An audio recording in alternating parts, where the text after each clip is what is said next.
Good evening. It is 6 p.m. A quorum is present and the meeting has been duly called and posted in the time and manner required by law. Before we begin, we have Spanish translators present this evening who will translate the administrative action items portion of the meeting. They will not be translating the public comments. Please raise your hand if you would like a headset to receive the Spanish translation.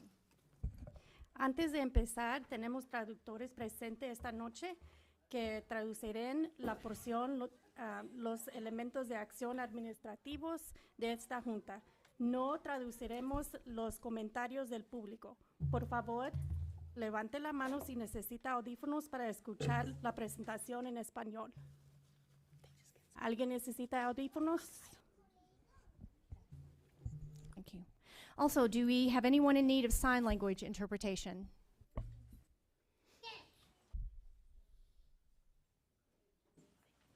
Okay, thank you.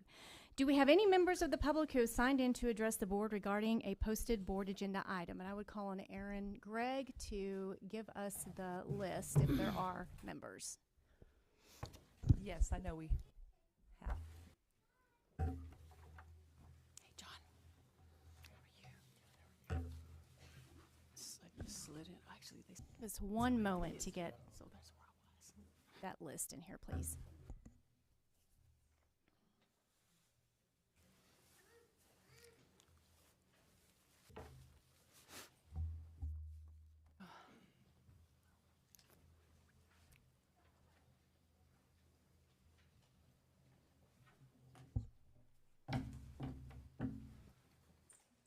Okay, a reminder to our speakers, no presentation shall exceed 3 minutes and a timer will go off at the completion of 3 minutes.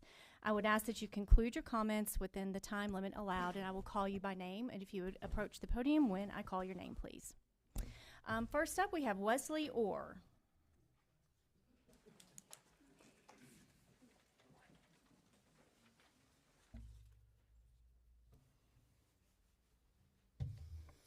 Good evening, board members and all the other attendees. My name is Wesley Orr, and I'm a current PTA member of Hodges Elementary School. I've also served as PTA president, and I was a teacher on the Hodges staff from 2015 to 2020.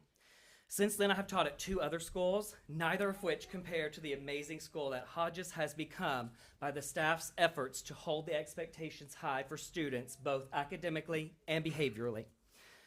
While we understand that schools will need to be closed, taking only 7 weeks of time to put together and share these recommendations hasn't been very beneficial. What was originally being considered is far different from what is being put before the school board at this meeting. Again, somehow determined and drastically changed in a very short period of time. It is my perception that some schools are no longer being considered in this round of consolidations based purely on public outcry.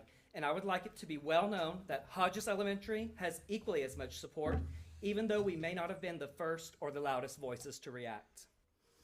I also question the validity of the facilities inspections because if you have visited our campus, you know it is clean, well-kept, inviting, and spacious. In addition to the safety and security initiatives that were applied to most campuses in the 2018 bond, Hodges has also had its parking lots resurfaced, kitchen upgraded, and a digital marquee sign has been added since then as well. By the time you also consider the financial support Hodges received as part of the former Lubbock Partnership Network, these investments amount to more than $1 million easily, and if I had numbers, I would be glad to go higher. It is disparaging that we have considered these investments to have already served their purpose, especially when I think about all of the contributions from taxpayers, grant writers, and PTA fundraisers this school has received in only the last 6 years. Even though there are valid concerns with the timing and decision-making of this process, I want to remind everyone in the room that these outcomes don't lie solely with the school district. City developments that have allowed families to so easily remove themselves from already existing areas of town are also a major factor. So while I'm grateful that some feedback has been received by the committee and plans have been adjusted accordingly, I want to encourage everyone in attendance tonight to reach out to our city leaders and let them know that we cannot continue letting populations drift away from our beloved district and historic parts of town.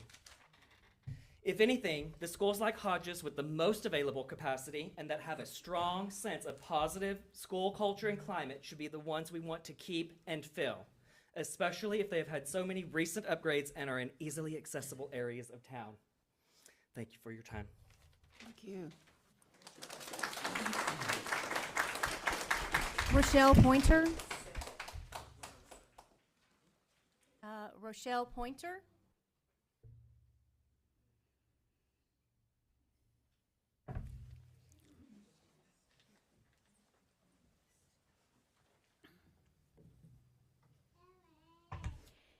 Good evening, ladies and gentlemen of the school board.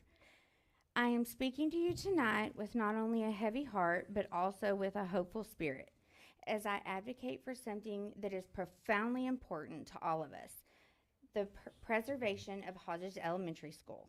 Since its doors opened back in September of 1952, 72 years ago, this school has nurtured and been a big part of our students and community members' hopes and dreams. Hodges Elementary is so much more than a building. It's a safe place where our children's aspirations can take flight. Here, our dedicated teachers and staff put their hearts into inspiring young minds, helping to ignite a lifelong love of learning that extends far beyond the confines of classroom doors. Our students are full of potential and promise, and they flourish at Hodges, where we encourage creativity, critical thinking, and strong work ethic. The recent STAR test results speak volumes about the tireless efforts of both our students and our staff. Hodges Elementary has earned a recognized rating. This is a significant achievement that reflects Hodges' commitment to educational excellence of all our students. Let's remember, though, it's not just about the numbers, and it's not just about test scores. It's about nurturing the development of these amazing young people and preparing them for the world ahead. Hodges has after-school programs offering many activities that cater to every student's interest, whether it's imaginative realms of the art club, the literary adventures of the book and poetry clubs, or the physical challenges found in cross-country dance and cheer. We have something for everyone. Our academic enrichment programs, including AVID, UIL, homework tutoring, and the violin club, all provide opportunities for these students that may not ever experience them otherwise.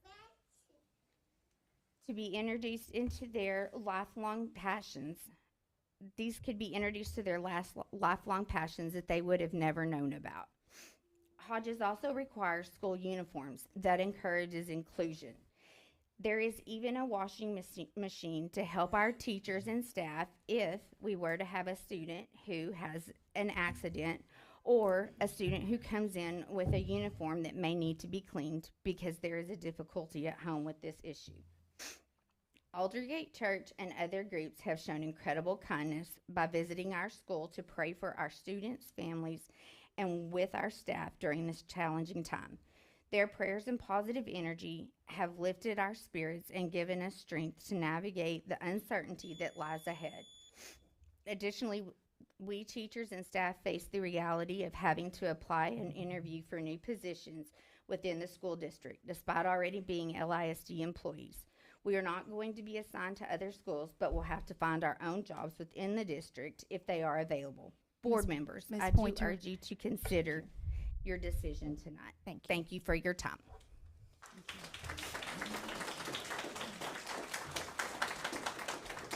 Kayla Taylor.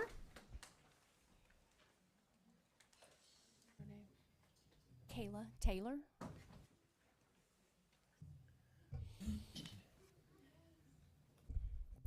Good evening, Board and Dr. Rollo. Tonight's a big night for us at Hodges, and I want to start by thanking you for your time tonight. I hope that everything that has been said and will continue to be said will weigh on you and guide you to vote tonight. I want to talk to you not as a teacher, but as a concerned member of the Hodges community. I have listened to the information that you have presented to all of the schools, and I understand the need for change due to the economy and how things are going. You have said that when making these decisions that you have looked at all the aspects to help guide you in this process. However, I feel that there were some things overlooked. For example, we have only had one member of the Future Focus Committee, not including the one on our campus, come and see what Hodges is about. Hodges may be 72 years old, but this school is a staple for our community. We've had different generations of families come through here, and we love to hear when parents and grandparents come into the school and talk about when they went to school here, what classes they were in, how the school has grown, and how they want to send their family members here. We love when our students come back from middle school to check in and show us the growth that they have made and to hear about the things that they're doing in middle school. This is something that we will dearly miss. Our students and families love to come to performances and events that we put on here at Hodges. We have Avid Night, Winterfest, choir and dance performances, and many other nights for parents to come and see their students work and all of the things that we offer at our school. If you ask our students what they love about Hodges, they will tell you that they love to come to the park during the summer and on breaks because it's close to their home and they still get to come to school and see their friends. Our students love Saturday school and after-school clubs where they can have a chance to learn a new skill and find a new hobby, as well as be provided an additional meal. However, if you ask me on a deeper level, and you ask them on a deeper level, they might tell you that this is their safe place. This is where they get to eat and be warm and happy. This is where they can come and they can be around friends and people they love and trust. For some, Hodges is their only safe place. There are many factors to consider tonight, but I hope and I pray that you will take this into consideration as you talk amongst yourself. Thank you.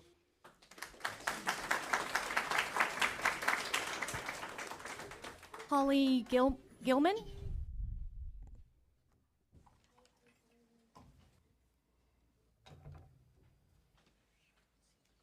Good evening, Board of Trustees and Dr. Rollo. Thank you for taking the time to hear from us today.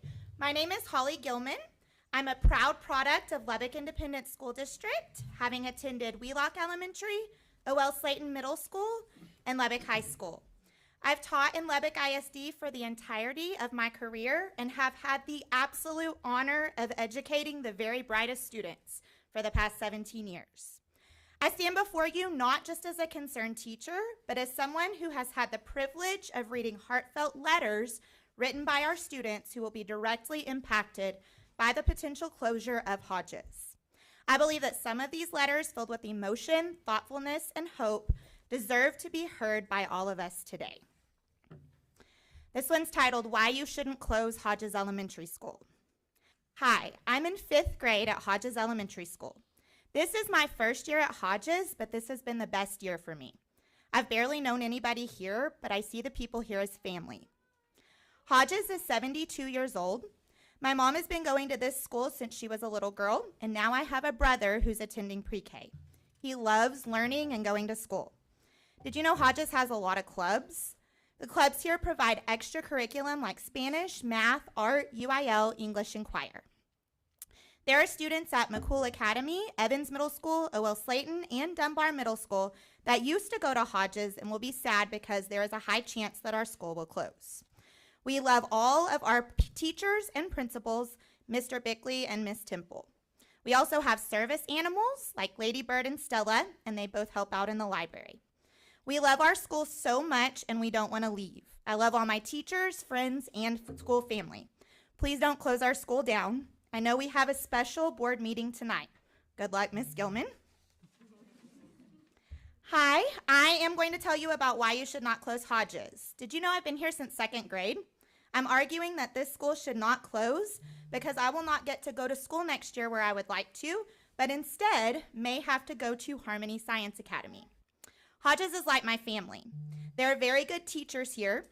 We love our principals and we love our teachers very much. We also have therapy dogs like Lady Bird, Stella, and Birdie, and we love them so much, and I will not get to know them anymore. I am involved in student council, and I love this school because I love the opportunity to do dance, cheer, music, choir, and get a great education. These letters are a reminder that change, no matter how logical it may seem on paper, can have a profound emotional and social impact on our precious students who wrote about the sense of community, love, and safety that they all feel at Hodges.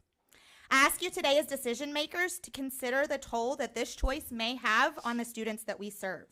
While financial concerns may be a driving force behind this proposal, we must not forget the human element, the very real, deeply felt experiences of the students and staff who will inevitably be affected by this closure. Thank you.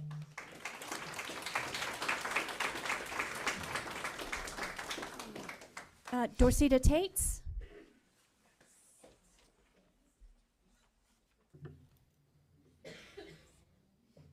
Hello.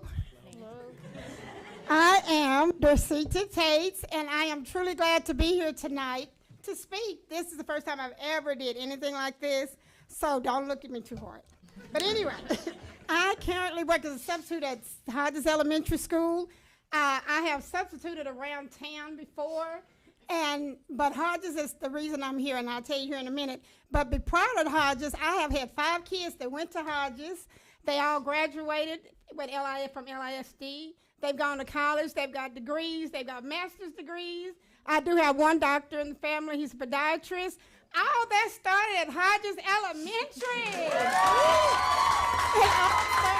And because of Hodges, I was able to do that. I'm from a family of 11 that didn't get to have that opportunity. But Hodges stayed with us. They stayed with the family. They helped me with my children. And they did that. They did that because of Hodges. And so I worked in other places. I never worked in the school system, but after I retired, I said, let me go to the school and work and be a substitute. I went to other schools, and they kind of liked me, and I even told that to Dr. Rollo one time. They didn't even tell me what to do. They didn't show me nothing, none of that stuff. But when I got to Hodges, I walked in the door, and they said, hello. And from that day to this one, we greet each other with hello. Hey, Miss Tate, hey, Miss Tate. I almost had to tell myself, Lord, I've never heard my name called that much. But they said, hey, Miss Tate, hey, Miss, all the kids loving, caring, y'all. I was overwhelmed how they were so excited to have me there. They helped me to learn a lot of stuff. They helped me to learn about substituting and more about the school and all that stuff. And as I have worked with the kids, I've seen a lot of Spanish kids that couldn't speak English, and the teachers take all their time, sit on the floor with them, they work with them, and they teach those kids how to speak English, not only speak it, but to write it. And when you leave that, they're happy. I even had some that have been real happy with me, and I'm just like, thank you that I was able to help them. But I learned it all right at Hodges, and it was just great, y'all. It was just great.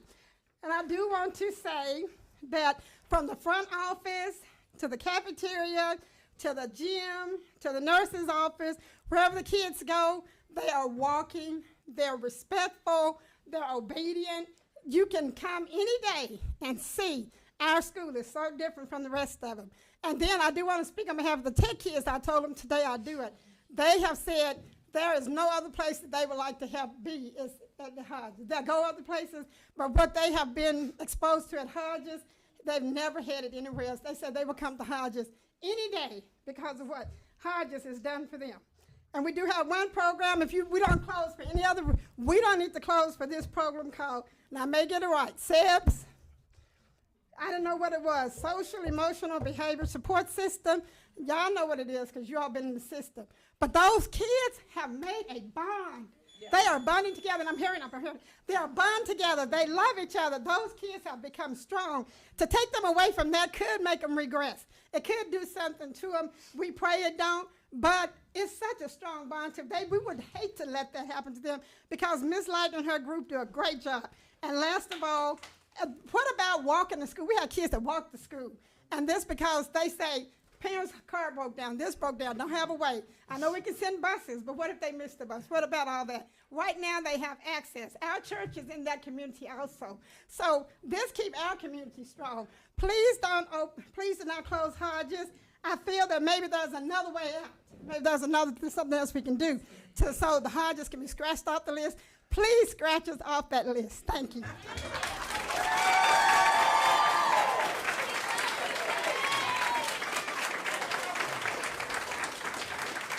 Kaylee McCutcheon.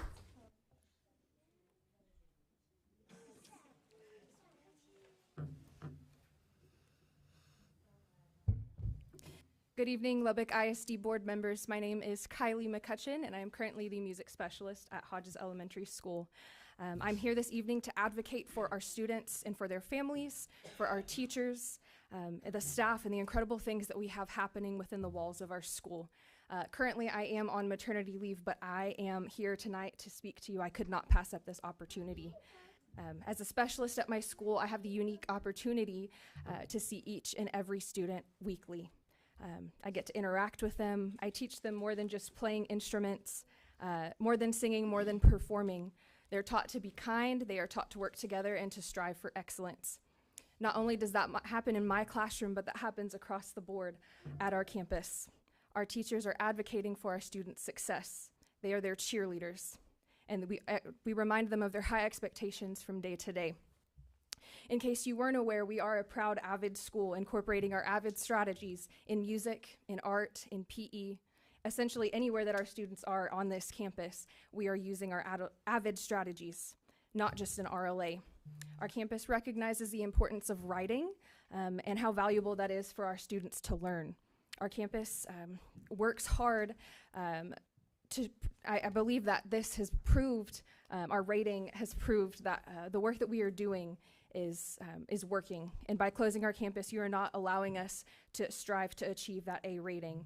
And in my opinion, that would be a disservice to the students, the teachers, and quite frankly, Lubbock ISD itself. While yes, the district may be saving money in the long run, I do have a question for you this evening, and that is, what will that cost our students and their families? What will that cost their students, our students and their families? How are we going to explain to our students that they won't come back to their school next year? How are we going to explain that they will be moved somewhere else, that they won't return to the teachers that love them so dearly, the teachers that they build relationships with, and they won't get to return back to their favorite after-school programs? And in the event the decision has already been made to close our school, we as the teachers and the staff, we will adapt. We always do when those challenges arise. But in all reality, it's not about us, and it's about our children. It's about our kids and their well-being. Closing our school is taking away a place of safety, a place of learning, of thriving, and consistency, where they're able to come to school to be greeted by name and know that they are loved and they are valued. My heart breaks at the thought of our students being uprooted and displaced from a decision that's based on finances and not the well-being of our students and their futures ahead. I'd like to take a moment, if I may, if you are here in support of Hodges this evening, if you will stand.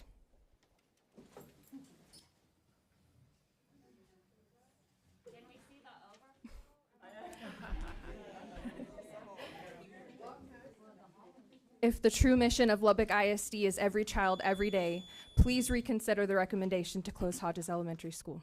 Thank you.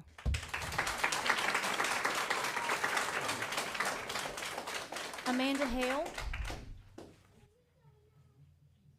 Amanda Hale.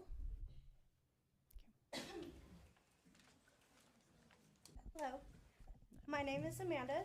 I'm not originally from Lubbock. I'm from a small community. I actually came from Muleshoe. And, you know, this actually happened when I was younger, and it did pull me away from wanting to learn. I didn't graduate regular high school. I didn't even get a GED until 2 years ago. So this does have a big impact on our children. I've never once walked through this building and saw anything in there that was needing maintenance or more budgeting. They have programs for everybody. The teachers are amazing. There's something for everybody here. We all thrive as a community. The community that lives around Hodges, not everybody has cars. So I might be one person standing here, but I speak for the 15 people who don't have a car, or the 15 people who couldn't come because they have to work. Homeschooling is also booming. Education is the last thing that should be a budget cut. Hodges is worth it. And if this does close down, there will be more people homeschooling. I'm tossing it around myself. You know, I have a 3-year-old son. I'm wanting to put him into the 3-year-old program this next year. I don't feel comfortable putting him somewhere else. I trust Hodges. I've been with them for 4 years. If Hodges closes down, I won't feel comfortable putting my 3-year-old just with anybody. You know, so it doesn't just affect my girls, it also affects my son for the next 7 to 8 years. And that, it affects us deeply. Thank you.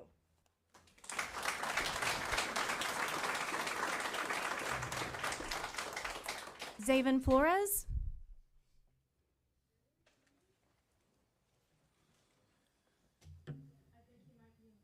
Okay. Zaven Flores. I'll give a second.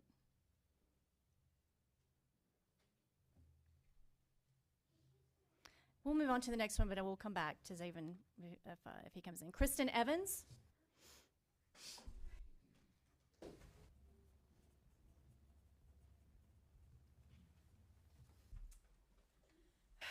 Good evening. My name is Kristen Evans, and I'm a second grade teacher at Hodges Elementary.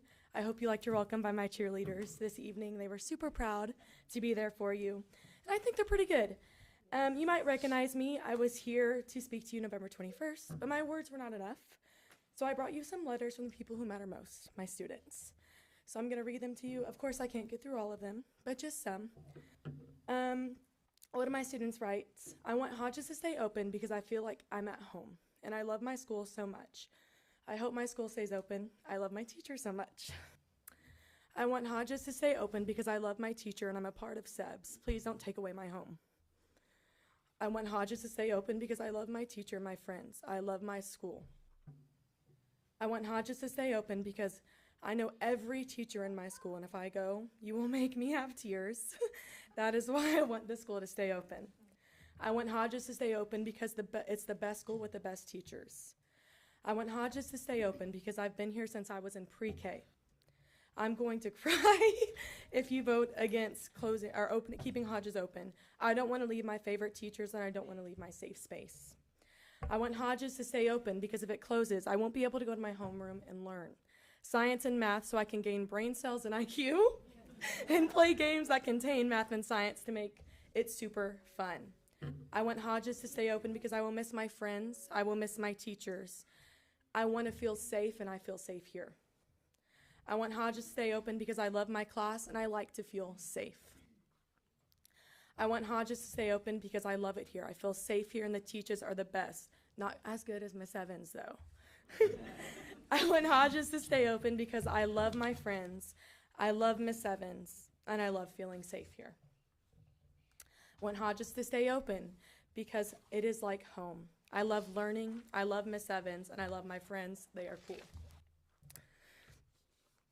There are more letters that I will not be able to fit into these 3 minutes, but I ask that you take the time to read these students' thoughts because they're real. They're kids. They don't know who they're speaking to, but they wrote to you. The mission of Lubbock ISD is to nurture, develop, and inspire every child, every day, ensuring that each child's unique needs and potential are considered in every decision and action. The closing of Hodges would go against your mission statement, since their unique needs would not be met. Please make sure that you include every child, even the lower income children, in your every child, everyday statement. Thank you.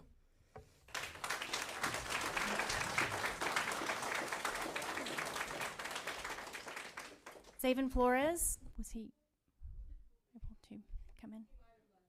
Okay, all right, thank you. We can come back. I'll keep it in the pile. Alan Gutierrez. Oh, sure. Yeah, I'll remind him. And I want to remind our speakers to please talk into the mic. You might need to Yes, ma'am. raise your Trust lower. me, with me, you probably won't need that problem. I promise you. Okay, anybody with soft voices, please. How are y'all doing? My name is Alan Gutierrez. I have a son who goes to Hodges. He's been there since he was in preschool. His name is Cade Andrew, and he walks in that door, big smiles. Everybody knows him. And I want him to be like me. I was born and raised here in Lubbock, Texas, from here. And to be honest, guys, I'm not going to be a hypocrite. The thing that we don't need to be closing down the schools. What we need to be closing down is these bars around the schools. And I was a DJ there at CC's there for like 5 years. I know the bars, I know the owners, and they're great people. And I know this is going to be on the news, and I hope one day they do hear this. They are great people. The owners are great, but the people around that neighborhood is not the best neighborhood. So we need to worry about making the safe area closer for the kids and closing down these bars. And why not do something better around that area for these kids? Make it a more park, more playgrounds, more something after school activities to make up this $14 million deficit that we are facing right now. There's plenty of ways for us to make this money without having to close the school down. Believe me, I'm from here, and my father worked his butt off to get me to where I am at today. I'm a partial owner of a business, and I still live in that neighborhood. And believe me when I know, a lot of my coworkers, they live in that neighborhood and they don't have rides. I have to pick them up every day and make sure that their kids get to school. And it's crazy. They live right around the corner, and there's no buses that can even get them to Hodges. I mean, I know times are tough. Everything is. It's a crazy deficit. But instead of closing down Hodges, let's make this neighborhood better all the way around. More parks, more better restaurants, more everything, instead of closing down the school, which is needed. We don't want it. We need this school right now. And Mr. Bigley, Miss Abbott, all these teachers, they are doing a great job. Because every time something goes wrong with my son, believe me, Mrs. Abbott, she's emailing me and my son's mom, this is what happened. And these are great teachers. And it's been like this since my son's been in preschool. They are great teachers, great principals, everything all the way around. So, like, why are we worrying about closing down schools instead of making the neighborhood safer for these kids? That right there, guys, is my main question, and that's something that we need to be looking at instead of trying to close down schools and all the way around. Again, guys, I appreciate y'all's time. Y'all guys have a great evening. Thank you.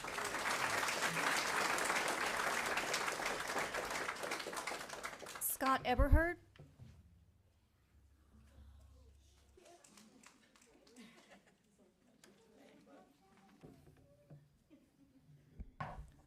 Good evening, members of the board. First, I want to say that I have enjoyed getting to meet some of you personally during this Phase 1 process. From the beginning of this process until now, my perspective on things has shifted many times. Tonight, I ask you to do the same.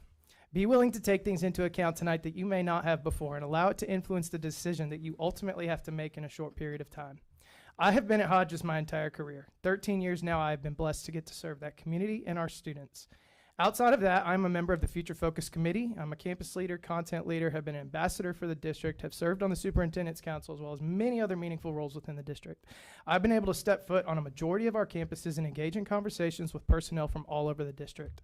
I've always been loyal to Lubbock ISD and speak highly of our district leaders. So with that context and my experience, I can unequivocally tell you that Hodges is one of the best schools in this district. I have only 3 minutes, so I will not spend my time expanding on that. My colleagues did not let me down in that regard. I will say that I am not confident that you truly understand that. I want to spend my time discussing my experience as a participant in this Phase 1 process. In the end, it is my hope that you will realize why you absolutely cannot in good conscience vote to close Hodges tonight. My experience on the Future Focus Committee is very much the same as what you've heard from others. After our first meeting and seeing all the schools that we needed to look at pairing or closing, I left thinking that we had some important work to do. But that's the last time that it actually felt like important work. From then on, it was mostly an unmitigated disaster. Public perception was not good, but in this case, public perception was accurate. There was a huge lack of consistency and transparency. I don't have time to go too deep into the weeds here, but I am so disappointed in what has taken place at the committee meetings. Of course, I don't have to tell some of you any of this because you already know that. This system did not work, and anything it produced is subject to extreme scrutiny. Just look at the Hodges Bean pairing. As a committee, we voted strongly for that the whole way through the process, and these votes were ultimately disregarded. Bean is off and Hodges is not. In the past couple days, I've been asking why that is.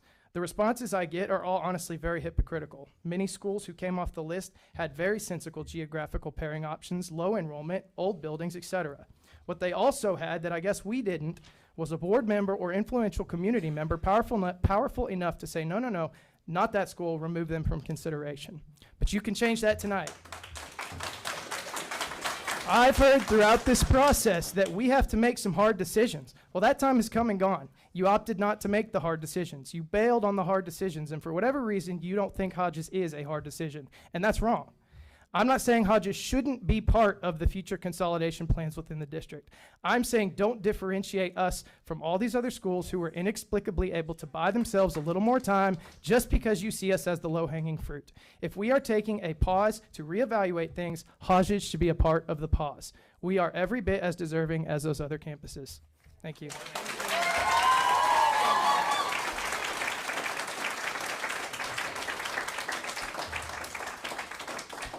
Clinton Arias.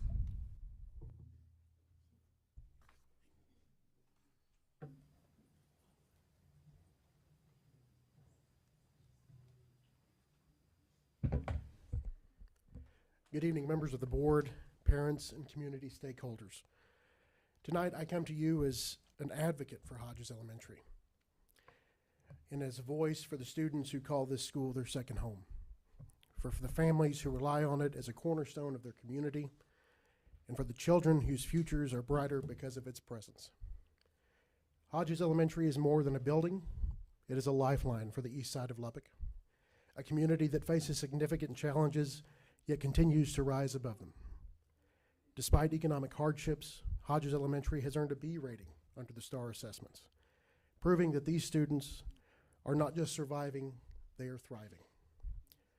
Closing this school would not just disrupt the academic progress of our students, but would dismantle the vital support system for this entire community. Hodges serves as a gateway to opportunity for our children. It is a space where learning is supported by action.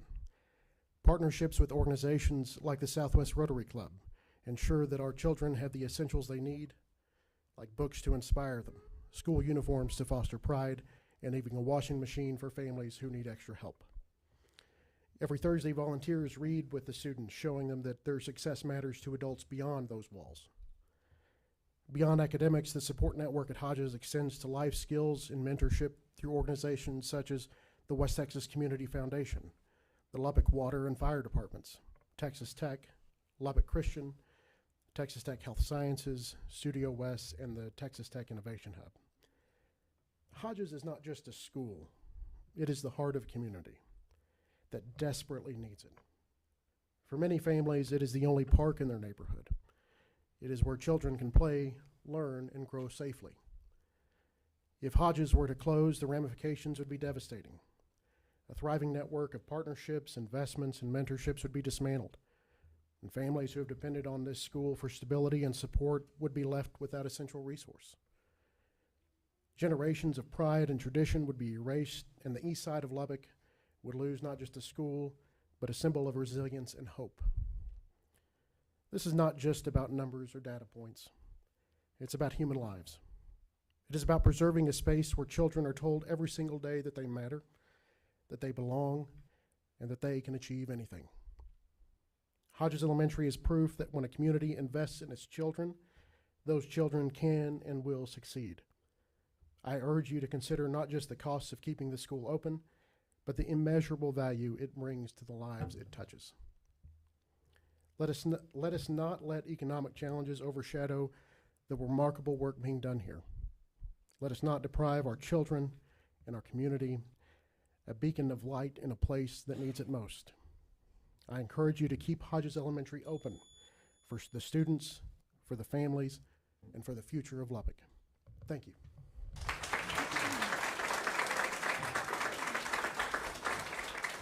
Sandy Ruiz.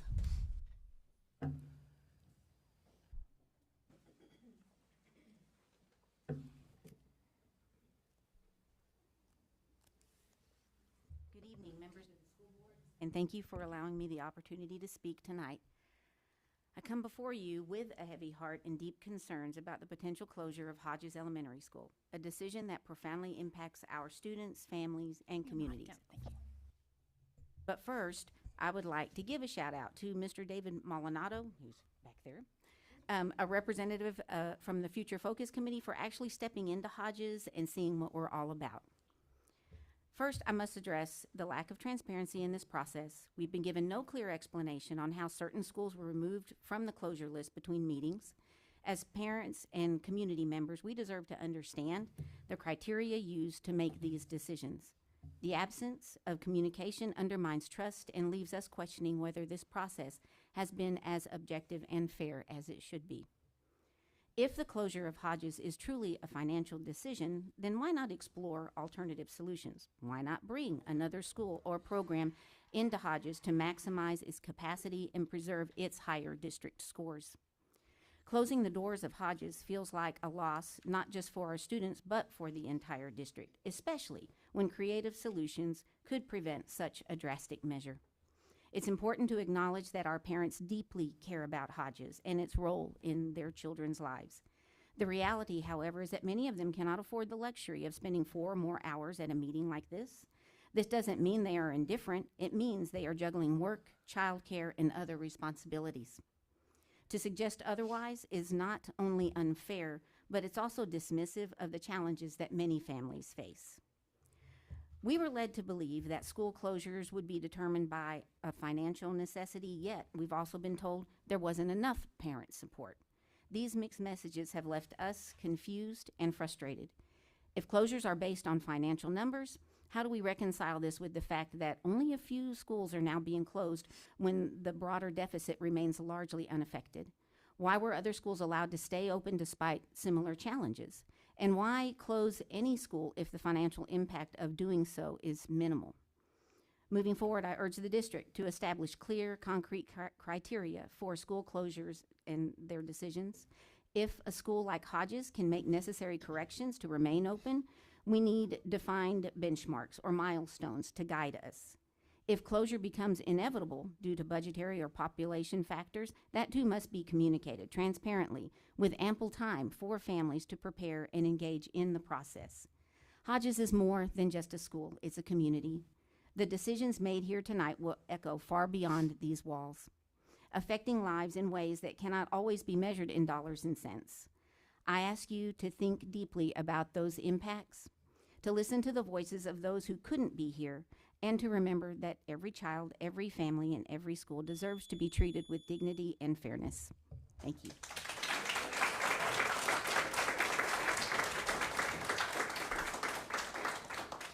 Mary Catherine Arias.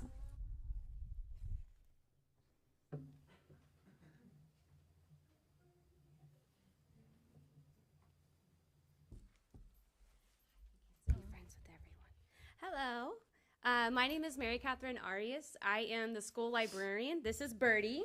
This is one of our fabulous therapy dogs that are housed in Hodges. And I wanted to start off by listing the people that have invested in Hodges. The South Plains Electric Co-op, the Foundation for Excellence, HEB, the Community Foundation of West Texas, the Southwest Rotary Club, Beaton Bow, Aldersgate, Kingdom Come Ministry, Altrusa, and I can go on. They invested in Hodges, in our community. On one visit, Dr. Rollo said that we had the most welcoming library in the district. And I urge you to come look at it. Come look at our kids. Come look and see what we have. Just don't trip over the dog toys as you come in, because it is a family in our school. It is their safe place. When we're looking at schools, what we have at Hodges, people spend millions of dollars to achieve. We do meet your academic criteria. We do meet your community involvement criteria. We do meet your behavior standards. We've only had 9 office referrals this semester. We have made every single marker that you have set for us. And I think that it would be a disservice to close this pinnacle of hope in the east side of Lubbock. This Hodges is a hope for our community when there is very little. And these people deserve that. They deserve their spot in society with dignity. This is one of the only playgrounds that the students get to play on. This is where they feel safe. And I urge you to reconsider closing, because it would be a tragedy. And if you don't think so, and if you're still questioning that, come and look. Come and see. You will see how our students reacted is not like any other school that I've ever been in. The kids are invested. The parents are invested. The staff is invested. The community is invested in this school. We are small, but we are mighty. Thank you.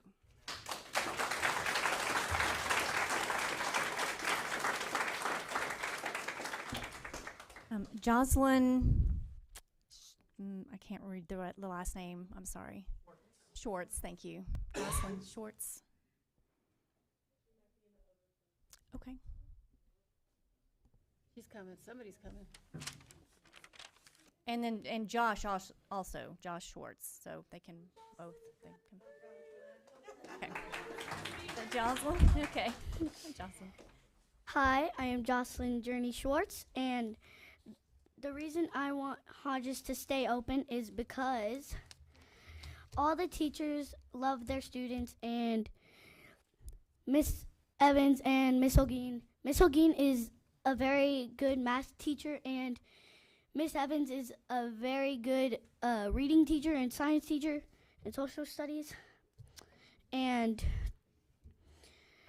I do honor dance, honor choir, cross country, and I look forward to doing those things again. And I'm scared I'm going to lose all my friends if the school closes.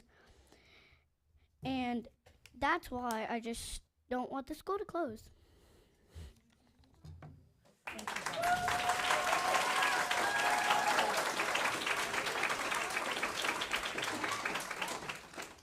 Josh Schwartz.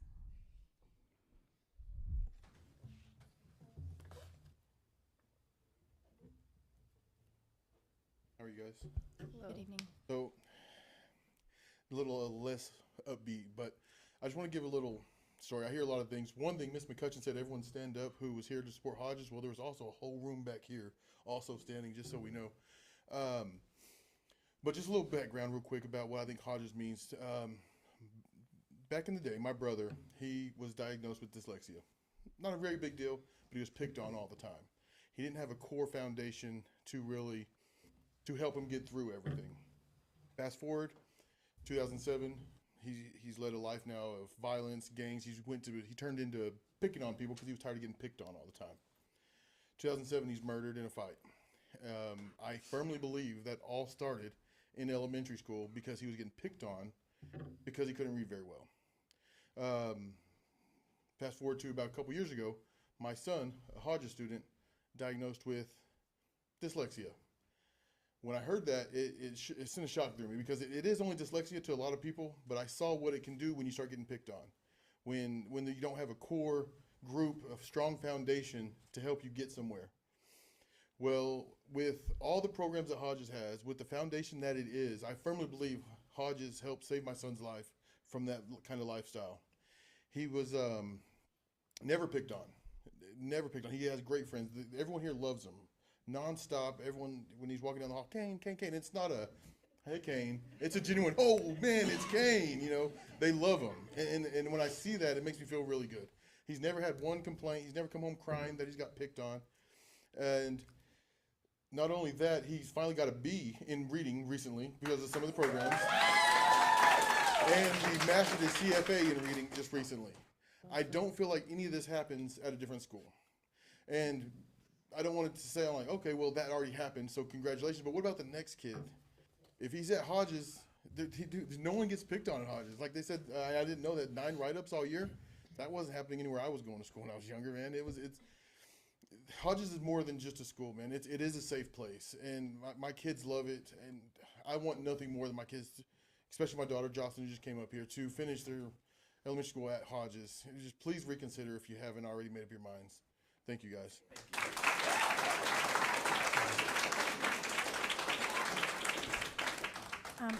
Marita Ferrara? Sorry. Maritza.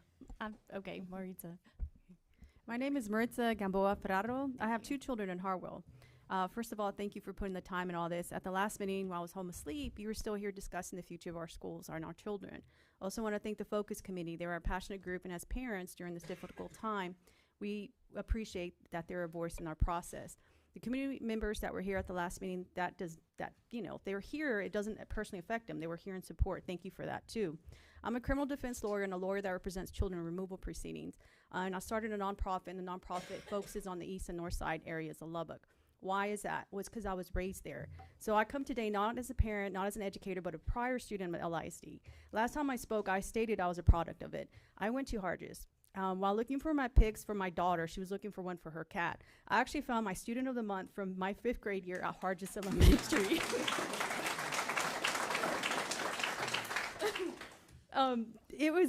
That was the only elementary school I ever attended. My dad did not know English. The principal never made him feel like an outcast. They would make exaggerated movements to communicate with each other, but my dad was always there every day just to see how I was doing. The teachers were amazing. I didn't know English when I first started. My first grade teacher, Miss Garcia, seems I learned English that year because of her. That just tells you how amazing these teachers were. Just a few years ago, my cousin and I went back to Harges just to walk down the hallways, went to go eat in the cafeteria with her and just to see how the school's doing. It's a welcoming school where you learned. 1 year our school field trip was going to the Pizza Hut down the street, and we got to make our own.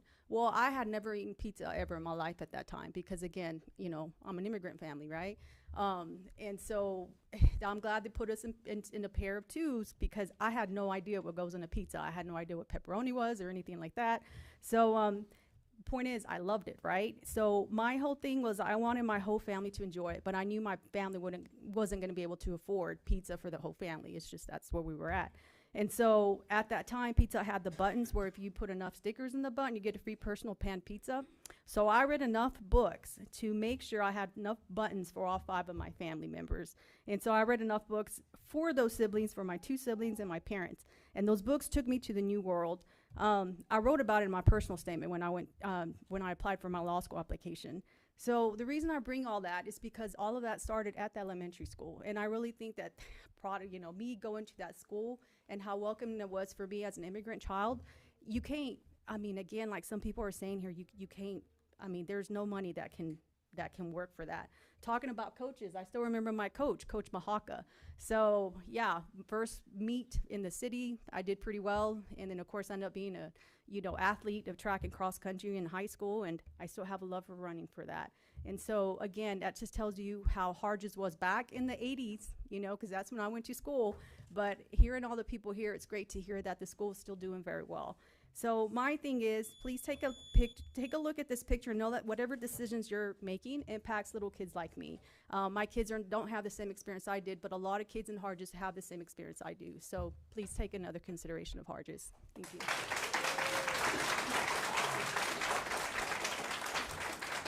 Tiffany Coleman.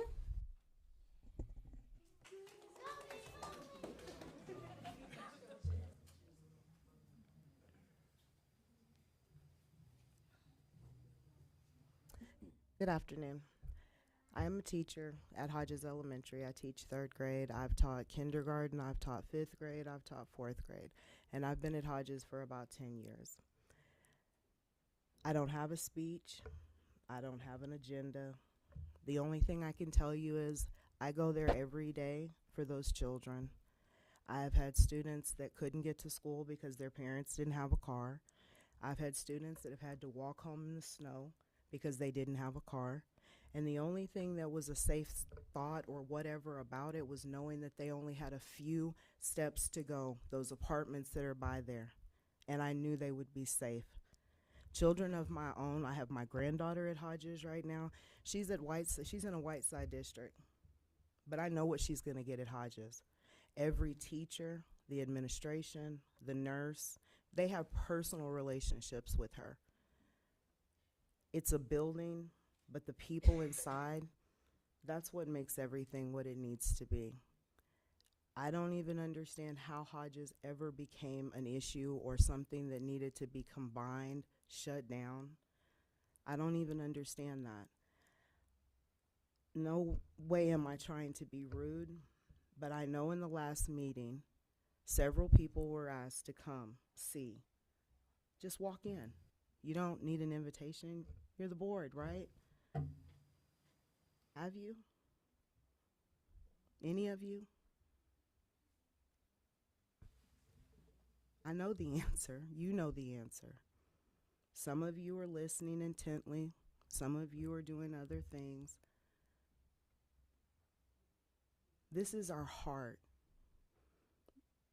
Some of us come to school sick, headaches, all kinds of personal problems. But we know what we have when we get there. Children that love us, children that need us, parents that depend on us. I had a parent this afternoon come to me and ask me several different questions. Some of them I had the answer to, and some of them I didn't. But the way that she looked at me, thanked me, it was worth it. And I've been doing that for about 10 years at Hodges. If you've made a decision, and it is to combine, shut down, Please don't. Majority of our students look like me. Majority of our students have never seen people that look like me teaching them. They need to continue to see me because I'm going to be there. Like my colleagues have said, we'll move on. We'll do what we need to do. We're teachers. We have our education. We have our stability. But these students do not. Please rethink whatever you're thinking about closing Hodges. Thank you.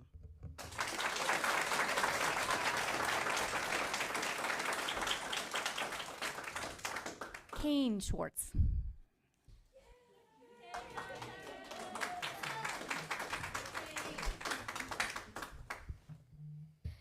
Hello, LISD. I am here tonight to support my school and to support all my friends and family. I feel like I feel safe at that school. I love that school, and that's the only elementary school I have gone to ever since kindergarten.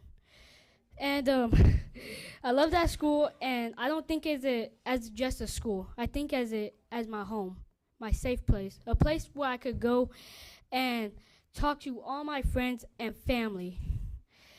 I learned a lot. I grew up with dyslexia. I wasn't the best reader, near the best writer. I can write, I wasn't good at writing essays or nothing like that. But ever since I went to Hodges and joined a club for my dyslexia, it helped me a lot. I got my reading from an F all the way to a B. And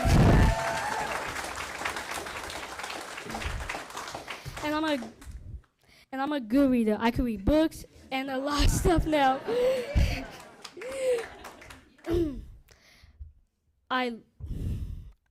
That school is everything to me.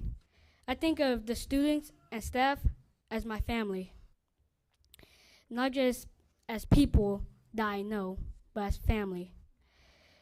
So I came here today to support my school, my home, and my family. Thank you very much.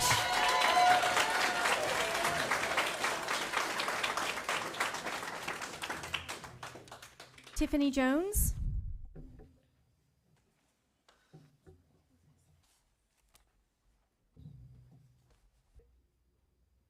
Hello. My name's Tiffany Jones. I'm a Hodges parent, and I'm also a Lubbock ISD employee. I work at Bean Elementary, but my daughter goes to Hodges. We moved from Colorado to Lubbock in 2021, so Hodges was the first school that my kids attended. She went to Hodges from first grade to second grade, and last year I pulled her from Hodges and put her in Whiteside because that was our school district where we moved to. When I tell you I'm more worried about is the children's their mental state if they change the schools. I watched my daughter go down with her grades, her self-confidence, once I pulled her out of Hodges. She begged me every single day to get her back in Hodges from Whiteside. I even asked her, let's go to my school. I could get you into Bean. But she refused and still advocate to get back into Hodges. Well, this year I got her back into Hodges. When I tell you that her confidence level is up, her grades are up, she is the secretary of the student council at Hodges right now. So as a parent, I'm gonna cry because I watch her get depressed. And I don't wanna see her go through that again by y'all closing down this school that I finally was able to get her back into. And as a parent, I also have a lot of her friends come to my house on the weekends. So I know personally how they are. And I know a lot of them do not have rides. I know their parents do not have cars because I have given rides to those kids. And I also know that say you move or bus, I know how the bus system works from working with Lubbock ISD. My concern is if you close down this school and want to bus these kids out, will there might not even be enough buses to get these kids to other schools the way the bus system is setting up right now. So I'm concerned how the kids' mental state is gonna be, because kids right now they're not okay with changes. They're not used to changes, and sometimes it could mess up their mental state. So that's just my concern of closing down the school. And I pray and I beg you to please keep this school open, because it has done wonders for my daughter, wonders. And I would like to see her happy. I enjoy seeing my daughter come home happy again. So thank you for listening to me.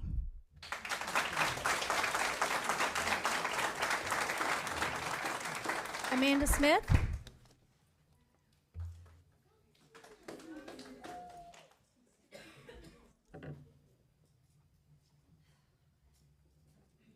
Hello, board.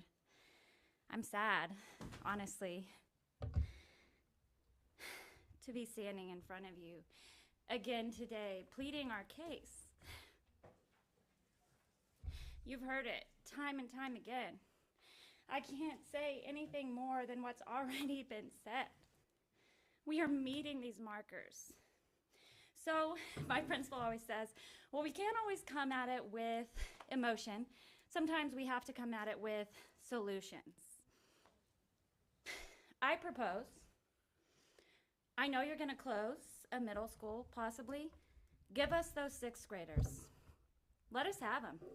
We will take more kids. You know who doesn't want more kids? Dunbar.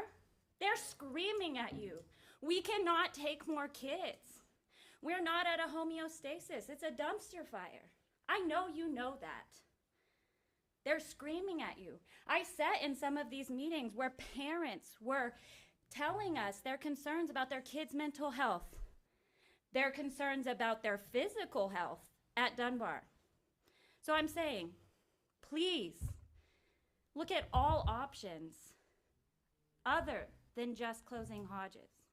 We have so much to offer. If the students are the issue, bring us more. We use Avid, like they said, and it is working. Don't send us to a school. I know y'all are proposing Bayless.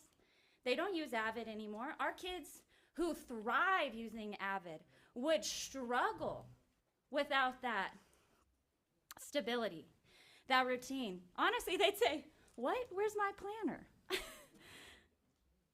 You pay a lot of money. I know, because I went to Avid this summer. Thank you so much for providing me that opportunity. It has grown me personally as an educator. I didn't know what Avid was before I started at Lubbock ISD. Thank you for introducing me to such a great program, because I've come from other school districts and it doesn't compare. I felt like a hamster on a wheel at first because you have high expectations. But I also have high expectations of my students. And we have shown that growth time and time again. Our SEBS program, they've mentioned it. You send your kids to us that other schools can't handle. Where do you send them? Hodges. And we don't cry, throw a fit. We take them. And we love them. We nurture them. We encourage them. They grow beyond what they thought they could, because they're in an environment that enriches them, that believes in them, that loves them. So before you close Hodges, please think of any other option.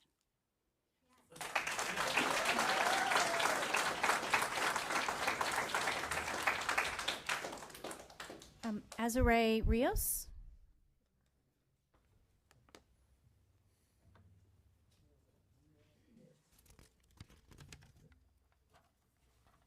Azure Rios.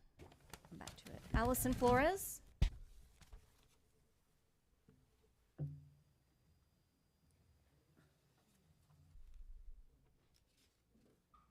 Allison Flores. Phyllis Gant.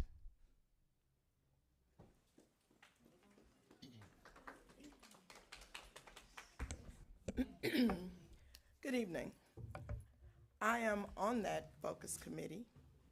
I am a Lubbock ISD product, and we're working. We saw changes last night. I was impressed with that. However, you cannot walk in a room full of children with a bag of candy and only give candy to certain kids. Those other schools came off that list. These schools you're voting on tonight need to come off that list. We will call phase 1 our trial. Can we come back to the table with phase 2 and try to more transparently make recommendations, make decisions? Hard decisions are coming. We won't get around that. But we've heard parents and children and educators, people that are vested. And that doesn't fix the deficit to close Hodges. I'm not sure what the young lady was talking about with Dunbar, because Dunbar is a phenomenal school and we need more students. But we've got to come back to the table. I think now the word is out there. There was no transparency. Things could have been done differently, but we saw changes just last night. Can we not stop this vote, come back to the table, and use phase 2 to make real decisions that will affect our entire city, not just black and brown, not just east and north, but the entire city. Cut a little bit everywhere and get the deficit under control. Otherwise, I currently have 9 complaints that I will submit straight to the Office of Civil Rights if we take this vote and we close those schools. You're doing your best. I do believe that. But we can come back to phase 2 and we can do things differently. But I am committed to my community, and I put my name on that.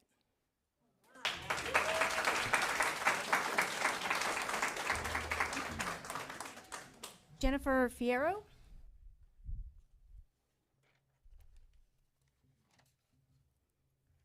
Jennifer Fierro. Okay, read these last 4, make sure. Allison Flores. Azare Rios. Jennifer Fierro. Or Zaven Flores.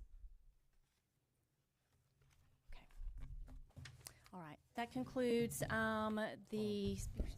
Oh, I'm sorry. I'm a mother of 2 of the children that go to Hodges Elementary. Okay, Sky, you may come up. You have 3 minutes, please. And then this will be our last speaker. Yes, ma'am. I'm a mother of 2 of the students. One child just started school last year, and another one's in 1st grade. We were rejected by 2 other schools since the pandemic started, and it felt like our family was falling apart. But the last 2 years that my girls have attended Hodges, it felt like our family's finally getting the pieces back together that it needs. And it feels like if you take the school away, it takes a bit of our hope away too. I just wanted to say that. Thank you. Thank you.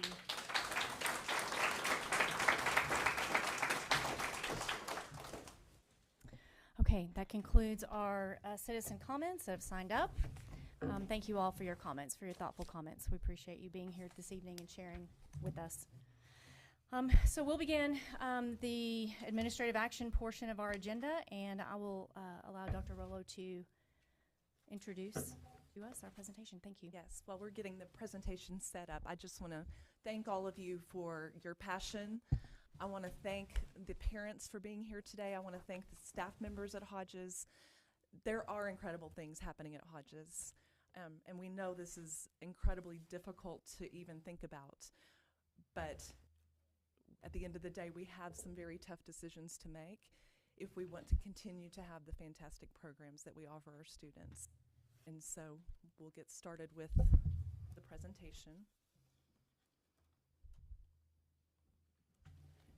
So how did we get here? You guys are very well aware that we are in a budget deficit.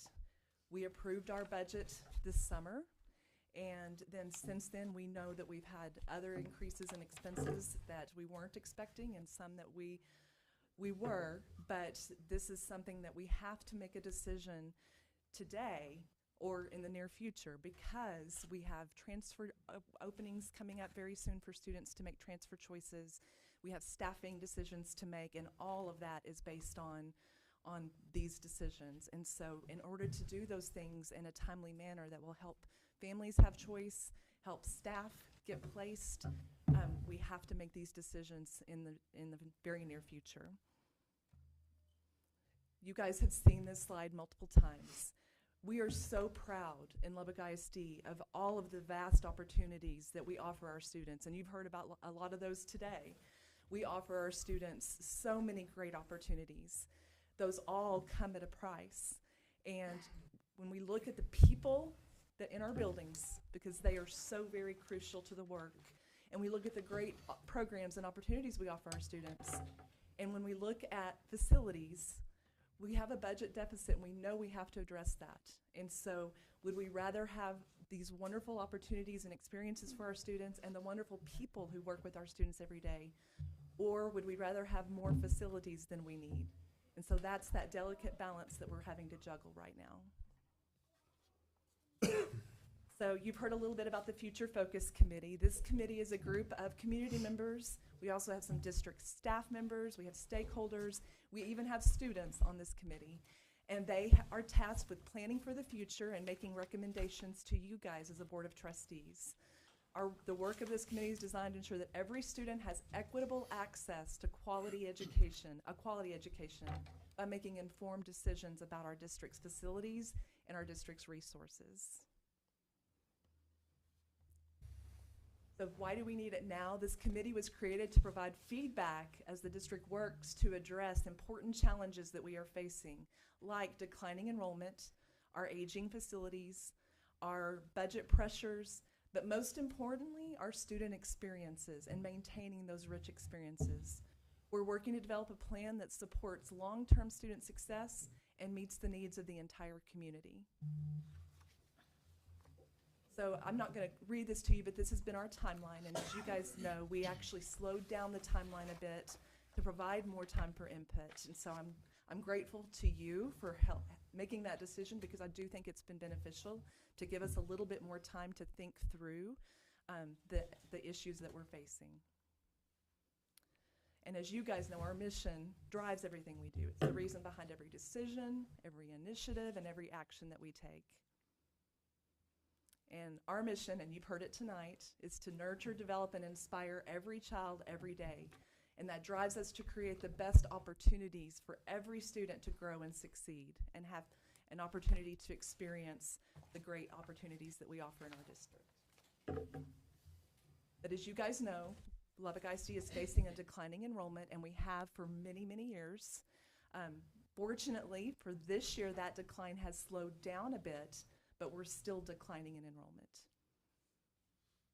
And when we look at our enrollment projections going out into the future, you can see that the red line is the worst case scenario. The blue dotted line at the top is where we are, but we are expected to continue to decline in enrollment based on statistical data. This is not something we woke up yesterday and said we've got to close schools. This is something that the district over the last, since 2010 and even probably before that, has been working on. In 2010, we had 41 elementary schools in Lubbock ISD, and today we have 28. So this is something that it's not new for our district. We've been down this path before.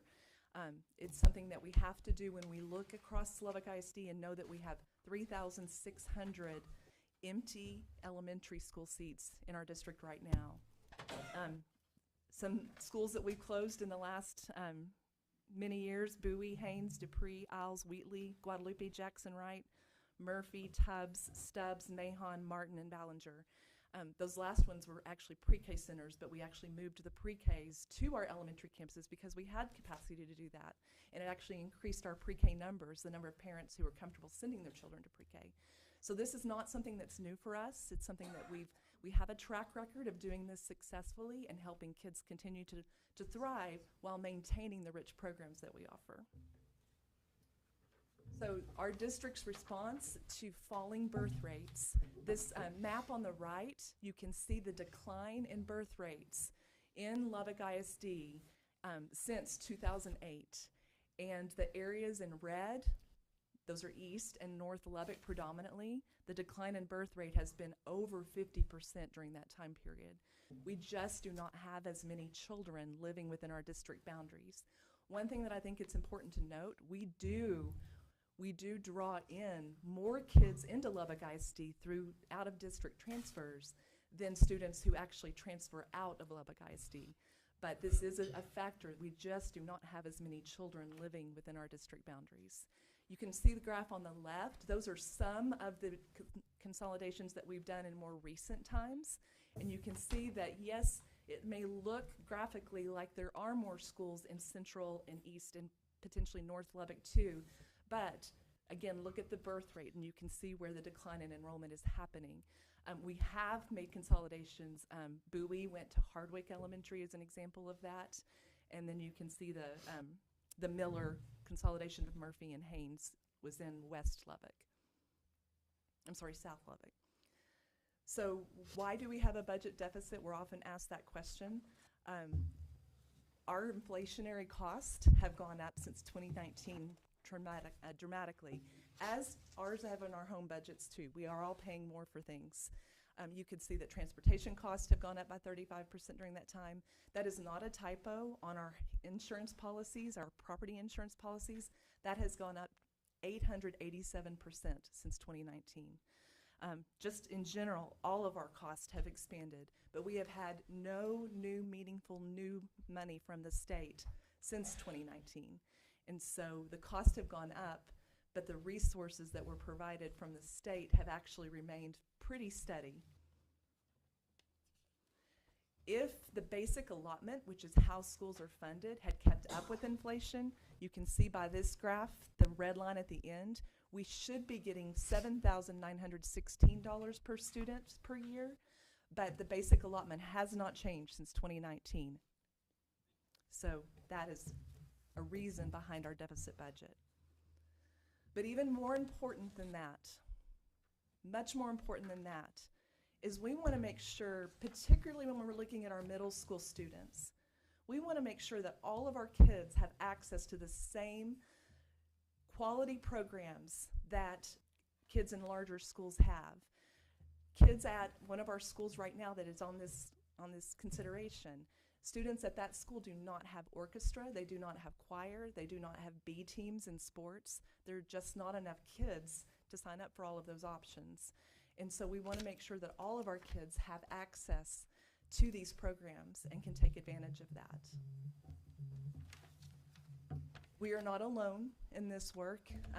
This is just a map of some of the school districts across the state of Texas that are having these exact same meetings at this exact same time and having to consider consolidating schools. So I'll jump into the recommendations that we're bringing to you today.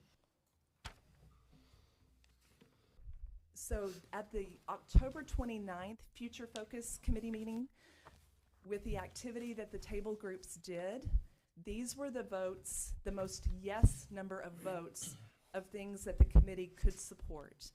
O.L. Slayton Middle School being rezoned to go to Atkins and Dunbar, Bean Elementary and Hodges Elementary into the O.L. Slayton Middle School building, and then Overton Elementary School to Rush Elementary School.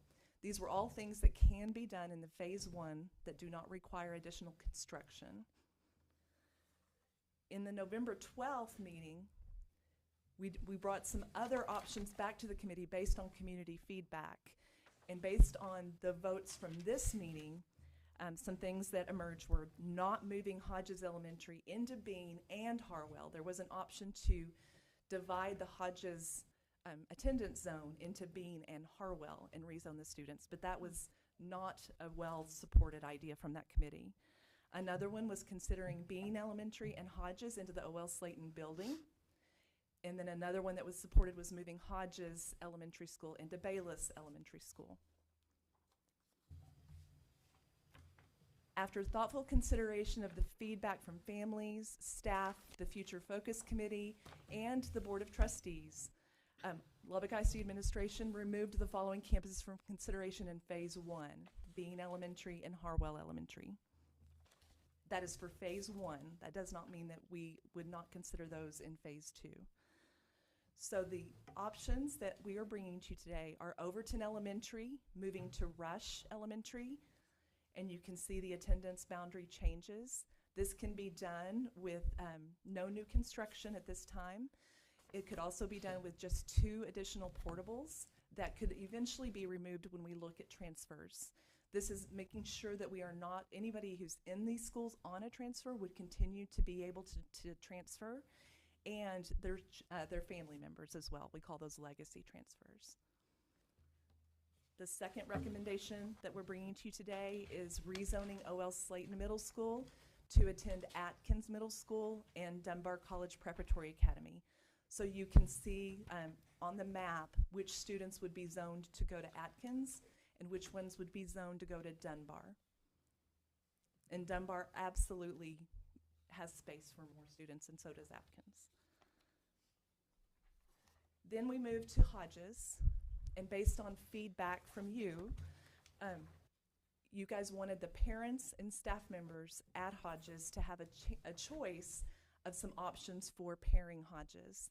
So the first option that I'm bringing to you today is Hodges Elementary going to Bean Elementary. And you can see that that changes the boundary lines. The second one is Hodges Elementary going to Bayless Elementary.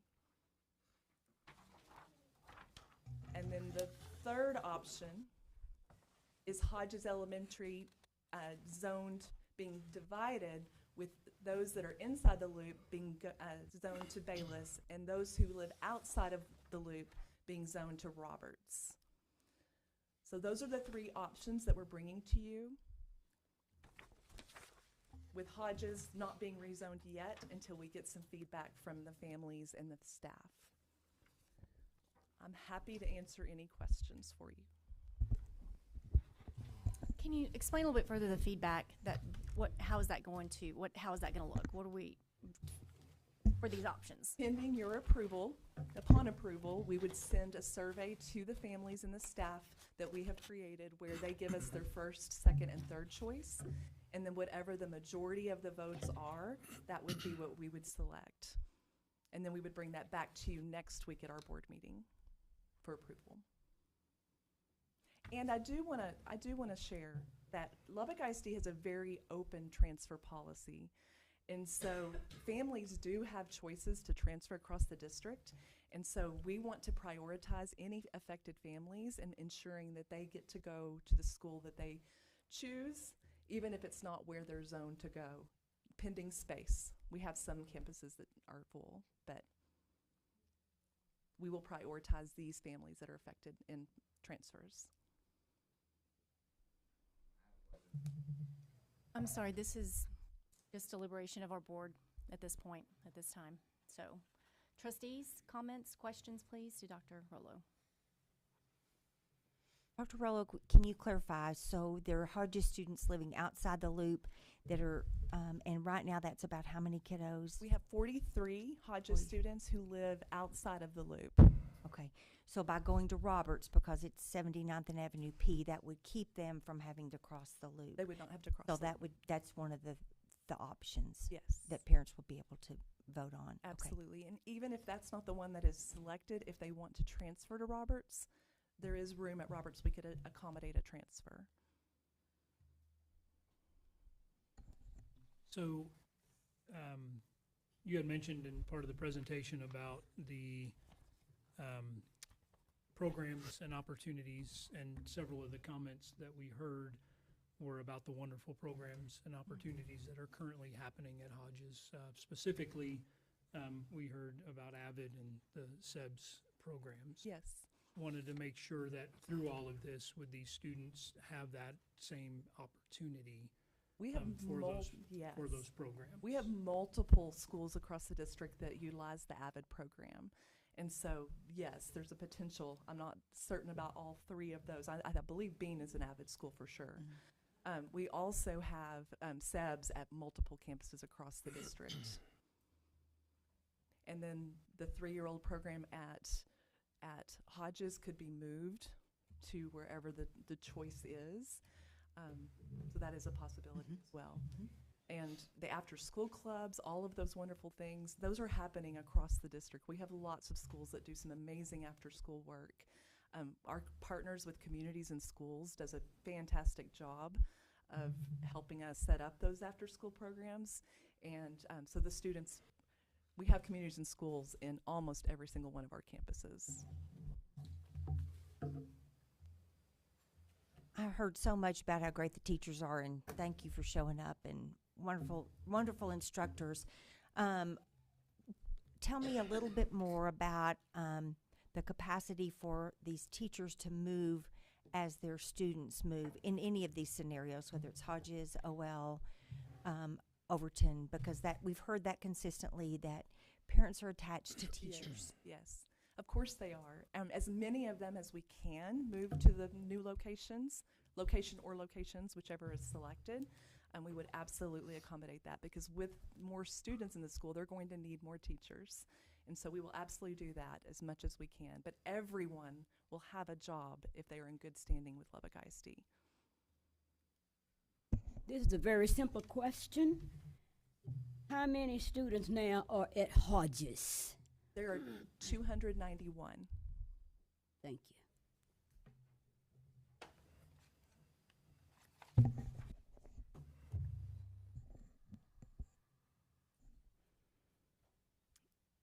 I heard a lot about community partners. How does that work? I mean, because I know that there's been great community support and businesses and churches around the community that have supported Hodges and all of our campuses, but talk to us a little bit about how that transfers. Would that continue? Would that be absorbed? Absolutely. How does that And work? I want to brag on Hodges because they have gone above and beyond to recruit and retain phenomenal community partners. But many of our schools also have great community partners. And so hopefully those community partners would love to continue to partner with wherever the students are attending and continue to provide that ongoing support. And we have seen that happen in past consolidations where that support continues. Dr. Rollo, you listed several schools. I counted 13 in the last 12 years. So this isn't Lubbock ISD's first rodeo, so to speak, in terms of having to consolidate and right size. And I would just make a comment before my question that, we talk a lot about a budget deficit. This isn't, just a money issue. As you said, we have over 3,600 openings, and based on our average elementary school size, that's over 8 schools. Yes. That's over 8 empty schools, if you were to add all those up. So, I heard some really courageous people and kids speak tonight who are parents, teachers, and students at this school.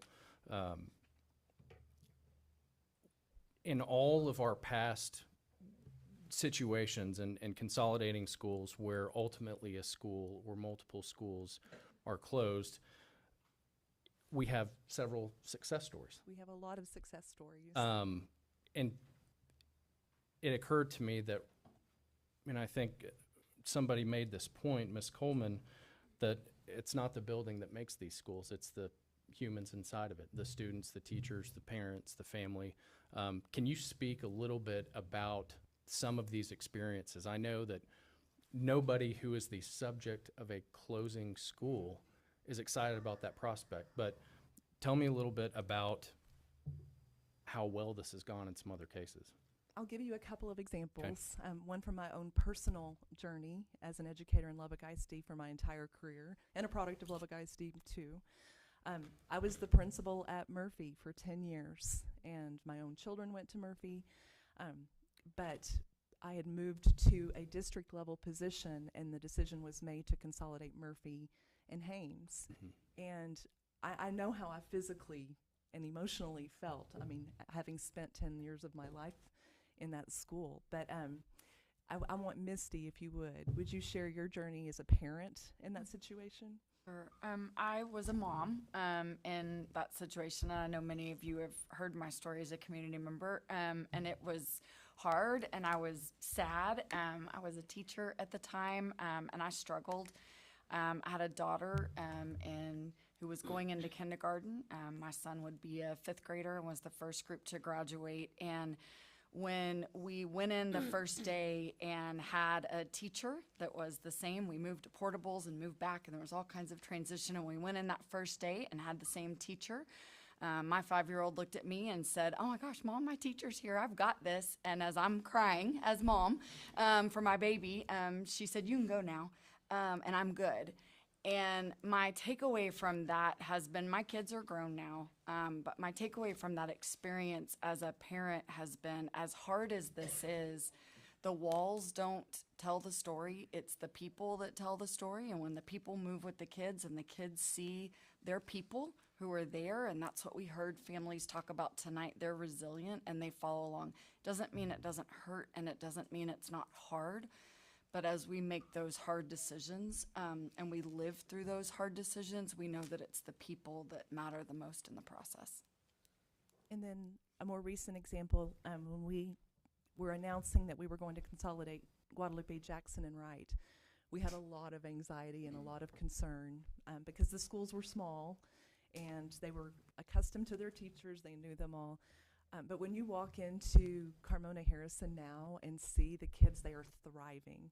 And I did a video there right before Thanksgiving, and I mean, the kids just absolutely, they have an opportunity to actually get to know more friends.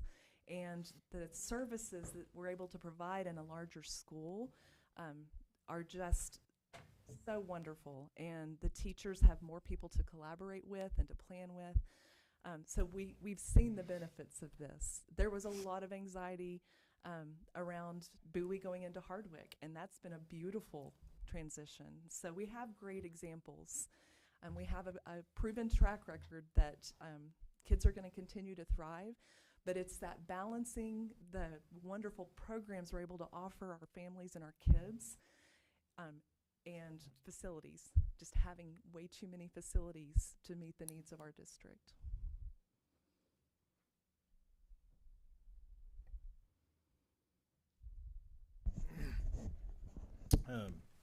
I won't regurgitate everything I did from the last meeting.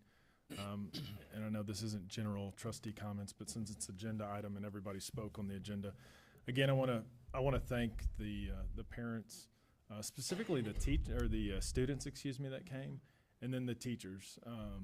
It takes a lot of courage to stand up and speak to your employer, not us, but LISD as your employer, and so want to recognize that that's heartfelt, and it's quite frankly, the last several meetings have not been easy to sit through because it's people's lives, and no matter what decision we make, whether it's closing schools or whether it's not closing schools, we're going to impact people's lives. Because if we don't close schools and we don't right-size this ship that we've talked about, ad nauseum here lately, we will not be able to keep humans. And what I hear over and over, and what I can tell you from my personal story, from me and my kids, the people and my kids' friend groups are what have made our experience wonderful. I hear the word transparency a lot. And I'll be honest with you, I get a little frustrated because I think everybody has a different perspective on what transparency is or what that really means. If data is given, some might say that's transparent. If a committee's formed, some might say that's transparent. There's others that I believe feel like, unless every single walk along the journey is disclosed publicly for, the masses, that it's not transparent. So I respect that. I'm gonna use a word tonight that I've tried to use here recently, and that's authentic, okay? Those of you who know me, whether you like me or you hate me, I'm not a liar. I speak from my heart, and when I say something, I mean it. And, this will be, as it sits right now, this will be the 7th, 8th, and 9th campus that I will have had to consider as a board member of closing down. It's not something I take lightly. It's not something I take fun in. I wish we were in a position where all we were talking about were adding on, building new schools. That's not the reality of our district. And I think we as a community need to embrace that, need to work together. You know, can we do better? Absolutely. I'll be the first one to state there are times when we have stubbed our toes. There's times when I've stubbed my toe. But I think anybody who's ever run anything in their life, if you think you did perfect every time, you're probably in the wrong seat. And so I would just ask you to have grace, just as we try to do on the flip side, in that I think we've gotten better. Was this process perfect? No. Were there holes? Yes. Was anything intentional, or is there a desire to hurt individuals? No. Whether that's parents, whether that's kids, whether that's teachers, whether that's community members, you know, I can only speak for myself, but I serve because I love Lubbock. I serve because I love Lubbock ISD. We're invested in Lubbock ISD. You know, you can say I'm in a certain part of Lubbock, or what that may resemble or whatnot. You know, that happens to be where I live. That happens to be where my kids go. That's the district that I represent, and that's my duty. Back to the authenticity. We have a 3,600 seat problem in elementary school. We have a 2,500 seat problem in middle school. I don't care what the state does or doesn't do this next session. We have a problem that we have to start solving as a community on our own, with or without the state. To our teacher friends, you know, in my 7 years, we've not been able to pay y'all enough. Y'all have been kind enough to let us know that. And that's not going to get any easier if we don't right-size our district.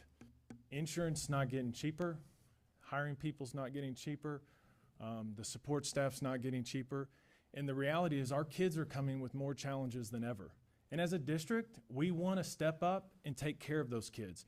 We do more. I would argue with any district around here, and not just Hodges and not just the schools that we're talking about, but you can go on the north side, the east side, the south side, the west side.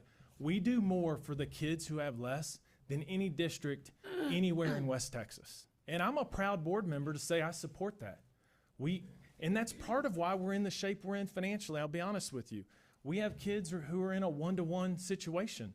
That's really stinking expensive, but you know what? That kid matters. And we live by that motto. Some people make fun of that. Some people throw that back in our face, but that is why we do what we do, and that's why these decisions stink. There's no good decision tonight. Because if we do nothing, guess what? Our teacher friends get nothing again next year, and probably a rift. That's the reality. If we do something, we're hurting families and kiddos and teachers, and that's not fun. But I would tell you, as a board and as a new board, some of us being on here a while, but this group is being 5 months old, you know, we've got a charge over this next year and a half, and I want, whenever my time on this board is done, I want to say that I tried to leave it better than I found it. And I hope that every board that came before us felt the same way, because I think everybody did things with the information that they had that was best for our community at the time. And I love the neighborhood model, and it is awesome. I grew up in a neighborhood school model myself. Education in this state does not support neighborhood schooling. We have to accept that. We may not like it, but we have to accept it. I will tell you, I spoke to Honey Elementary, which was originally on the list, and some are in this room that were in that meeting. Honey is over capacity, and so in my mind, it doesn't make sense for that to be on the list. But I told everybody that was at that meeting that would listen to me, within 2 years, Honey was going to be back on the list of schools to consider, because we cannot afford to take care of schools at 320 students. To be authentic, in my opinion, the reason that Overton and Hodges are on this list as elementary schools, they're the two lowest attended schools. Hodges is the lowest utilized school when you look at seats. And I'm not chastising. Hodges is an amazing school. I've been in the school. Every single one of our schools brings something unique, no matter what their test scores are, no matter how old they are or how young they are. It's the people inside, and they're all unique. Overton is the least attended. And so would it be awesome, given the fact that Hodges is a B, to go find a school and put it in Hodges? Yes, that'd be great. Hodges isn't big enough to fit the other schools within that geographical area in there. And so we have to do something. One thing to my fellow board members and to Dr. Rollo, and I think a few of you, I know Dr. Rollo will agree, I've said this for months now, and I think it was, and I apologize if I'm getting the name wrong, but Ms. Reeves had said something about criteria. And I think that was even discussed during the Dupree conversation. And I will tell you, Ms. Reeves, I could not agree with you more. As a board member, if nothing else, before I get off of this dais at some point in the future, I hope that we as a board can set a guideline or criteria to where the community knows, this year, here are the attendance levels that must be obtained, here are the utilization levels, with some flexibility to make sure that there's a school within a certain radius of that school that would be closed down. But that's the only fair and, to me, transparent way to go about this moving forward, because I want to tell you, whether I'm on this board moving forward or not, the future boards will be having this same conversation on another dozen plus schools over the next 5 to 10 years.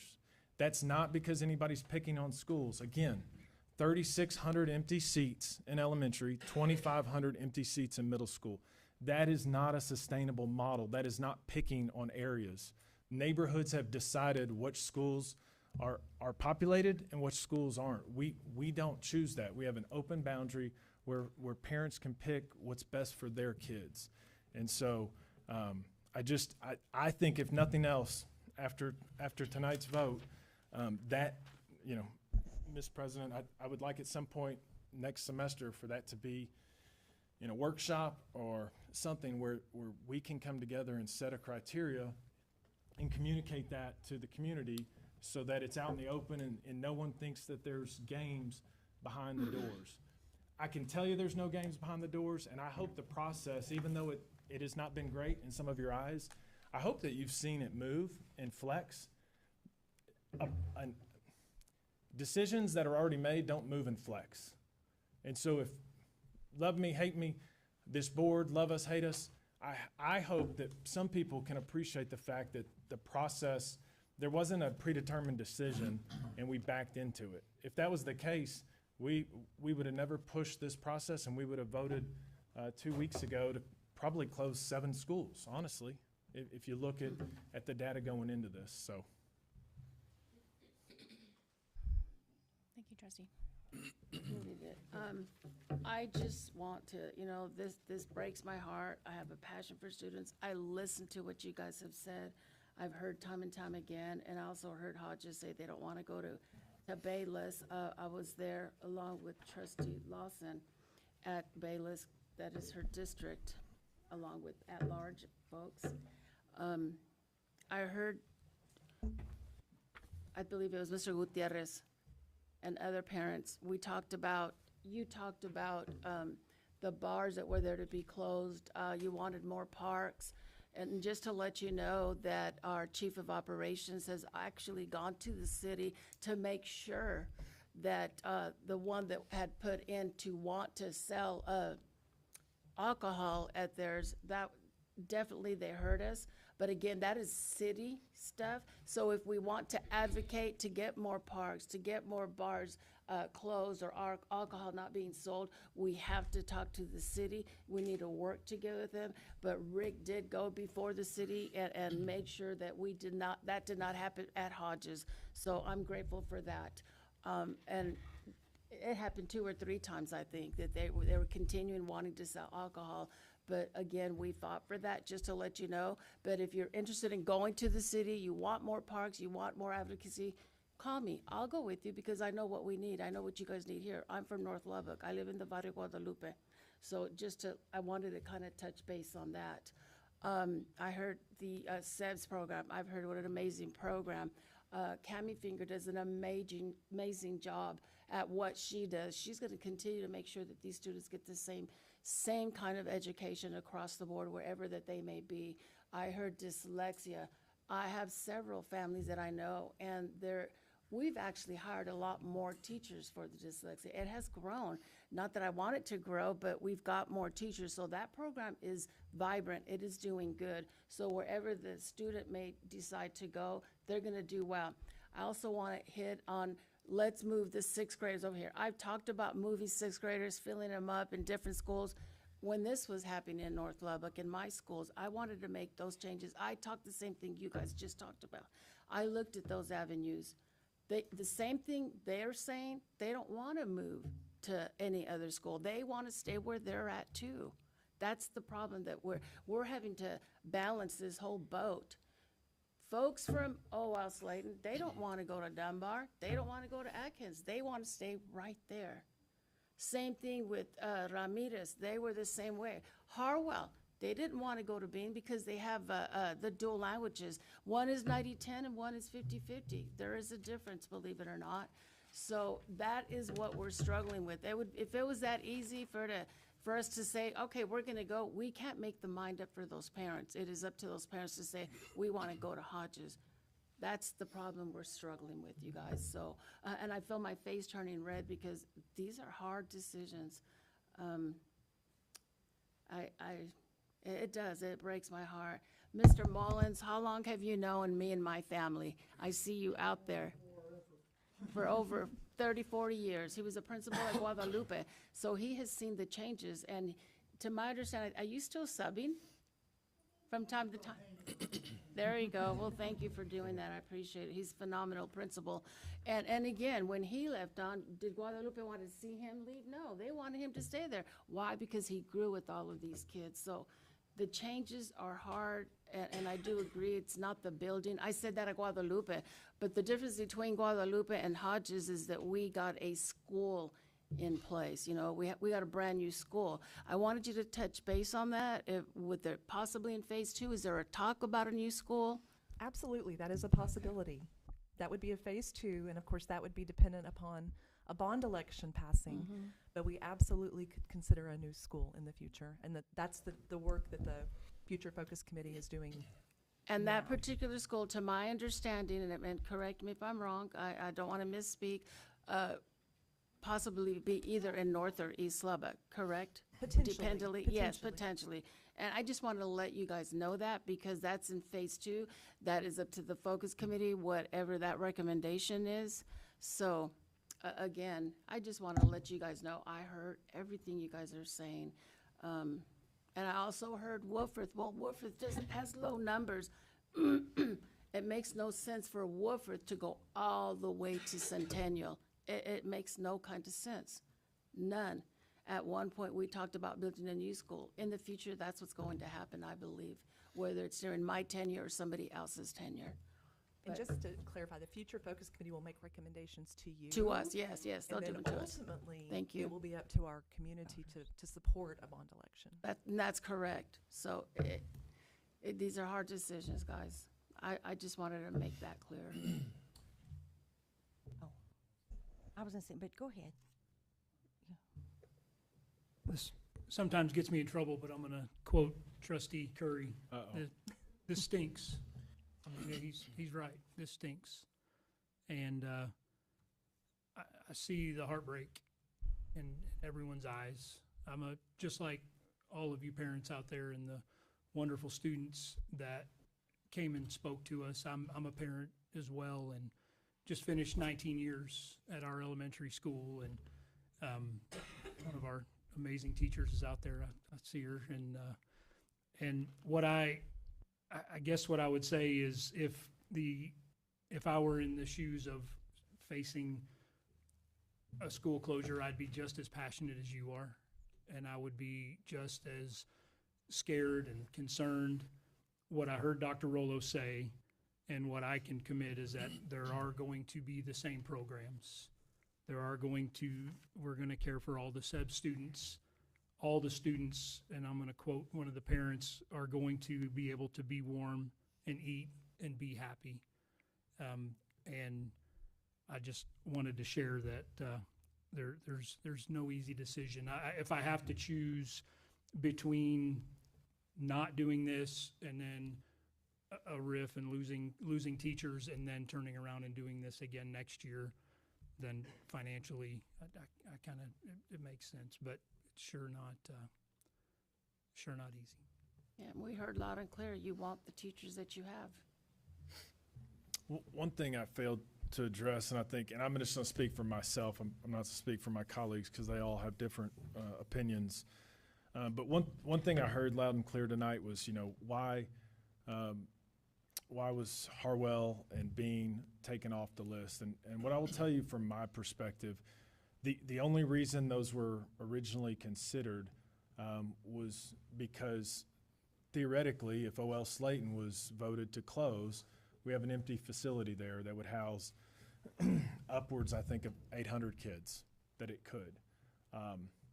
When some of the parents from Bean started communicating, myself and our board president, Ms. Bridges, went and toured OL. I had been in it numerous times, but kind of wanted a fresh take after some of the concerns were issued. And I walked out of there, and listen, OL is clean. It's as clean a building as we have in our entire district, just like Hodges. I've been in there, and it's an old building, but it's clean. You could eat off the floor. OL is the same way, but when I walked out of that building, I asked, would Ryan Curry be comfortable walking his kindergartner into that big building? And I wouldn't. And so I can't look Bean parents in the face and say, I want to close your school. And I think, we're going to put some lipstick on this pig and send your kids there. And the same thing with Hodges. Does the pairing that the committee, said made sense to move in there? Yes. But I, in good conscience, I'm not going to give an option of something that I personally wouldn't be comfortable with for my family. And so it's a great building. I'm not trying to be derogatory to the building, but it's not a great building for elementary kids. And I personally don't believe that we could have done it for the dollars that were suggested originally. And so do we end up putting more money that would have come out of maintenance and operation that further exacerbates the issue that we're having? Or like Trustee Chavez brought up, do we ask the FF Future Focus Committee to consider a brand new school in East Lubbock where then we can phase two, which nobody will like, but a Bean, a Harwell, maybe the Hodges neighborhood gets implanted into a brand new school. And people would ask, well, that's a lot more money than, now all of a sudden you're compounding the issue. Again, I know it's difficult to kind of wrap your head around sometimes, but bond money is a whole different pot than maintenance and operation. It stinks, it's stupid, it's outdated in my opinion, but that's the way the system works. And so we can do new stuff without affecting the pay for teachers and the pay for the people who you parents care a lot about. And so the proposal that we have in front of us, I am in support of it, I want you to know, and not because it's something I take joy in, but I think it makes sense. But my goal would be that as part of a bond, if the community so supported, that area of town would get a brand new school that would house 800 kids, that would look a lot like whether it be Anita Carmona Harrison or Miller or Irvin, something that's state of the art. And yes, that costs money, but on the maintenance side, it's relatively cheap to maintain compared to the current facilities. And so if Bean would have been 270 students strong, we may be voting on that tonight as opposed to Hodges. It's not a drop this one because they spoke the loudest and pick this one up. It's a numbers point, or it's a numbers game at this point because OL, for me, and I think several other board members, is not a feasible option. It's feasible from an engineering, architect, operations standpoint. It's not feasible from a loving our kids standpoint, And so I want to address that was spoken of several times, and I understand the frustration, but there's a method behind that. It's not haphazard decision there. Wanted to say something I meant to say earlier and totally forgot in listening to everyone else speaking as well, but I was talking to a couple of my colleagues just yesterday. Northwest Little League had a team. It was full. We had over 200-300 kiddos that could play baseball. We don't have that anymore at North Little League anymore. They were going to close Northwest Little League. It was not going to exist. Well, what we did is we ended up partnering up with East Lubbock because East Lubbock faced the same problems. So now it's called Northeast Little League. We combined because they're having the same issues. We wanted our kids to play baseball. And that is a fact because I have been on that board for years. I've been the vice president, I've been the player agent, and I know firsthand I was instrumental in getting the new ballpark. Stephanie Hill currently is still involved. Everybody knows Stephanie. And that was the best thing that could have happened with North and East Lubbock baseball. I thought I'd throw that out there to let you know it's not just affecting our schools, but our sports on the outside as well. I just wanted to say first, thank you. I saw several of our Future Focus Committee people here, and so thank you for hanging in there with us and spending significant amount of time in a difficult process. So we appreciate that. To the parents and teachers for showing up and bringing your kids, and this is hard, and we get it's hard. Several of us have skin in the game because it affects our families too. Sorry.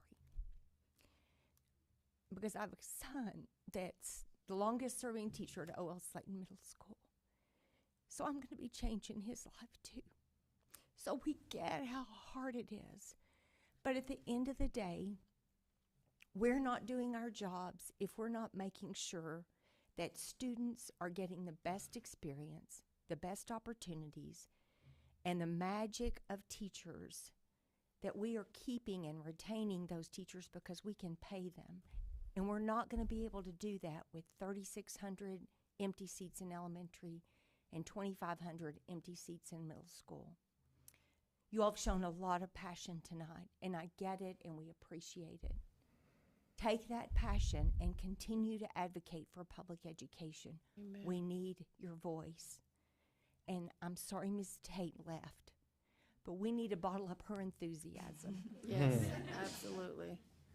And I will say Misty has told her story about her family, but I think children follow the lead of the adults in their lives. And when we show whatever the decision that we're resilient and we're going to get through this and we're going to be positive and have Mrs. Tate's enthusiasm, whatever the circumstances are, that will serve our children well in this situation and in the rest of their lives. So I hope we are going to all do our very best to model a positive message for our kids, no matter the outcome. But thank you for being here and spending a late night. And to you kiddos, I'm sorry we've kept you up so late. Especially for bringing your kids out here. I love seeing them. I have been at Hodges. Miss Reese has invited me before, and I love going out there just to let you guys know that. And what's also heartbreaking, guys, and something to think about, once your kiddo leaves out of elementary, and if they were hypothetically speaking, and we kept some of the schools that were open, they weren't going to have orchestra, they weren't going to have band, they would only have an A team for football. We're not used to that. We're used to having an A and B team. And with these changes, we get to have it all. It's hard. Thank you guys for listening and being out here. These are hard, but they're good, courageous conversations to have. And I would just wrap up by thanking all of our thoughtful comments, again, thanking our audience citizen comments. It is no one wants to be in this position, but we are here. I had a child at Murphy too in 3rd grade, so it was very difficult. So you know, as we move through this process, I just would ask Dr. Rollo and our administrative staff to make sure that we have the services, all those wraparound services, the programs that we provide to all of our kids, however this ends up based on parent feedback and the survey, that we do our best to give these kids what they want. Absolutely. And our teachers what they want. Okay. Dr. Rollo, would it be an option to, as Phyllis was saying, to put that in phase 2 if there was proposals? Is that an option at this point? Just want to make sure that we address that. I think that's important. Not at this point in time. I mean, if it's, I mean, we're working on phase 2 right now with Right. the Future Focus Committee to bring recommendations to you. But putting this on hold puts everything on hold.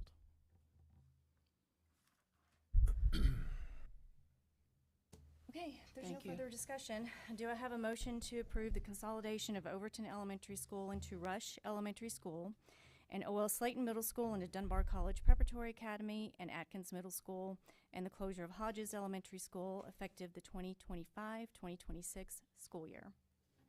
So moved. Second. Motion is second. All those in favor, please respond by saying aye. Aye. Any opposed, same sign. Thank you. Motion carries 7-0.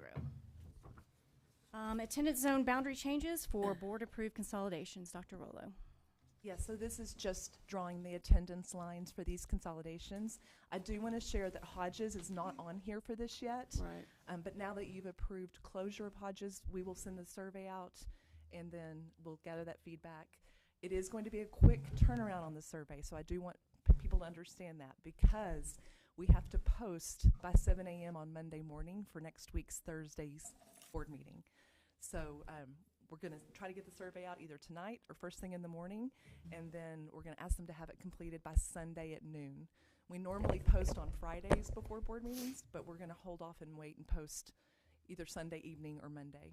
And that is communication going straight to the families? It's going and to the families and the teach- staff. Okay, families and Yes. staff. Yes. Either tonight or tomorrow morning, or both? Yes, maybe. communication on all of this is going out to parents. And Dr. Allow mentioned that it will be in English and available in Okay, Spanish. yeah. Perfect. Dr. Rollo, can we make sure that we have QR codes like printed on the doors outside of, specifically for this one, Hodges? So that way if folks aren't getting text or email or whatever the case is, because I know that's been an issue before where some parents don't feel like they get the communication.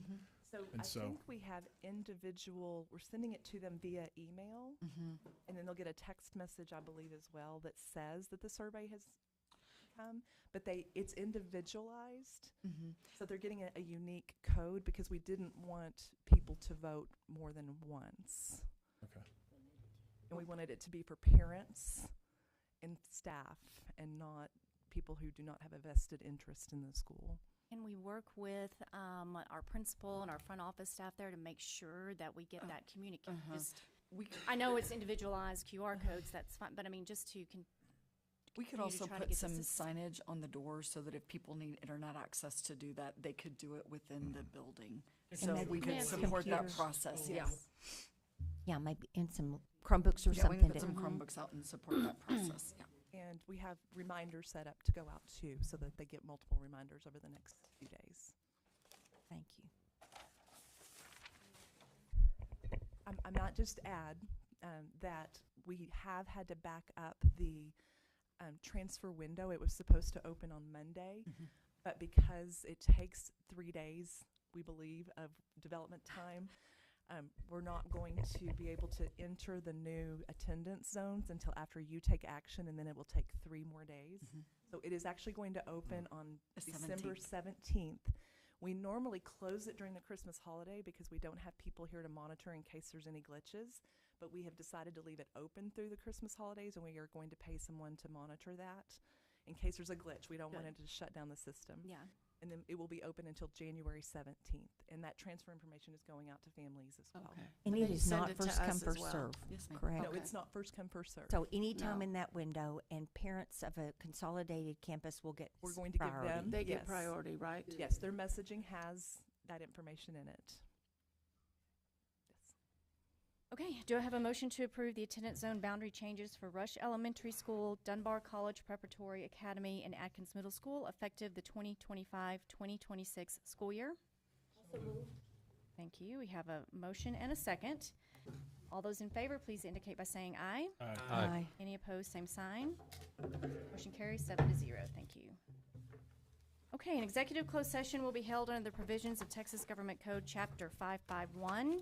It is 8:04 p.m. and we're adjourned to closed session.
is 8:40 p.m. and we are reconvened from executive closed session. Do we have any actions following closed session? Hearing none, it's 8:40 and we're adjourned.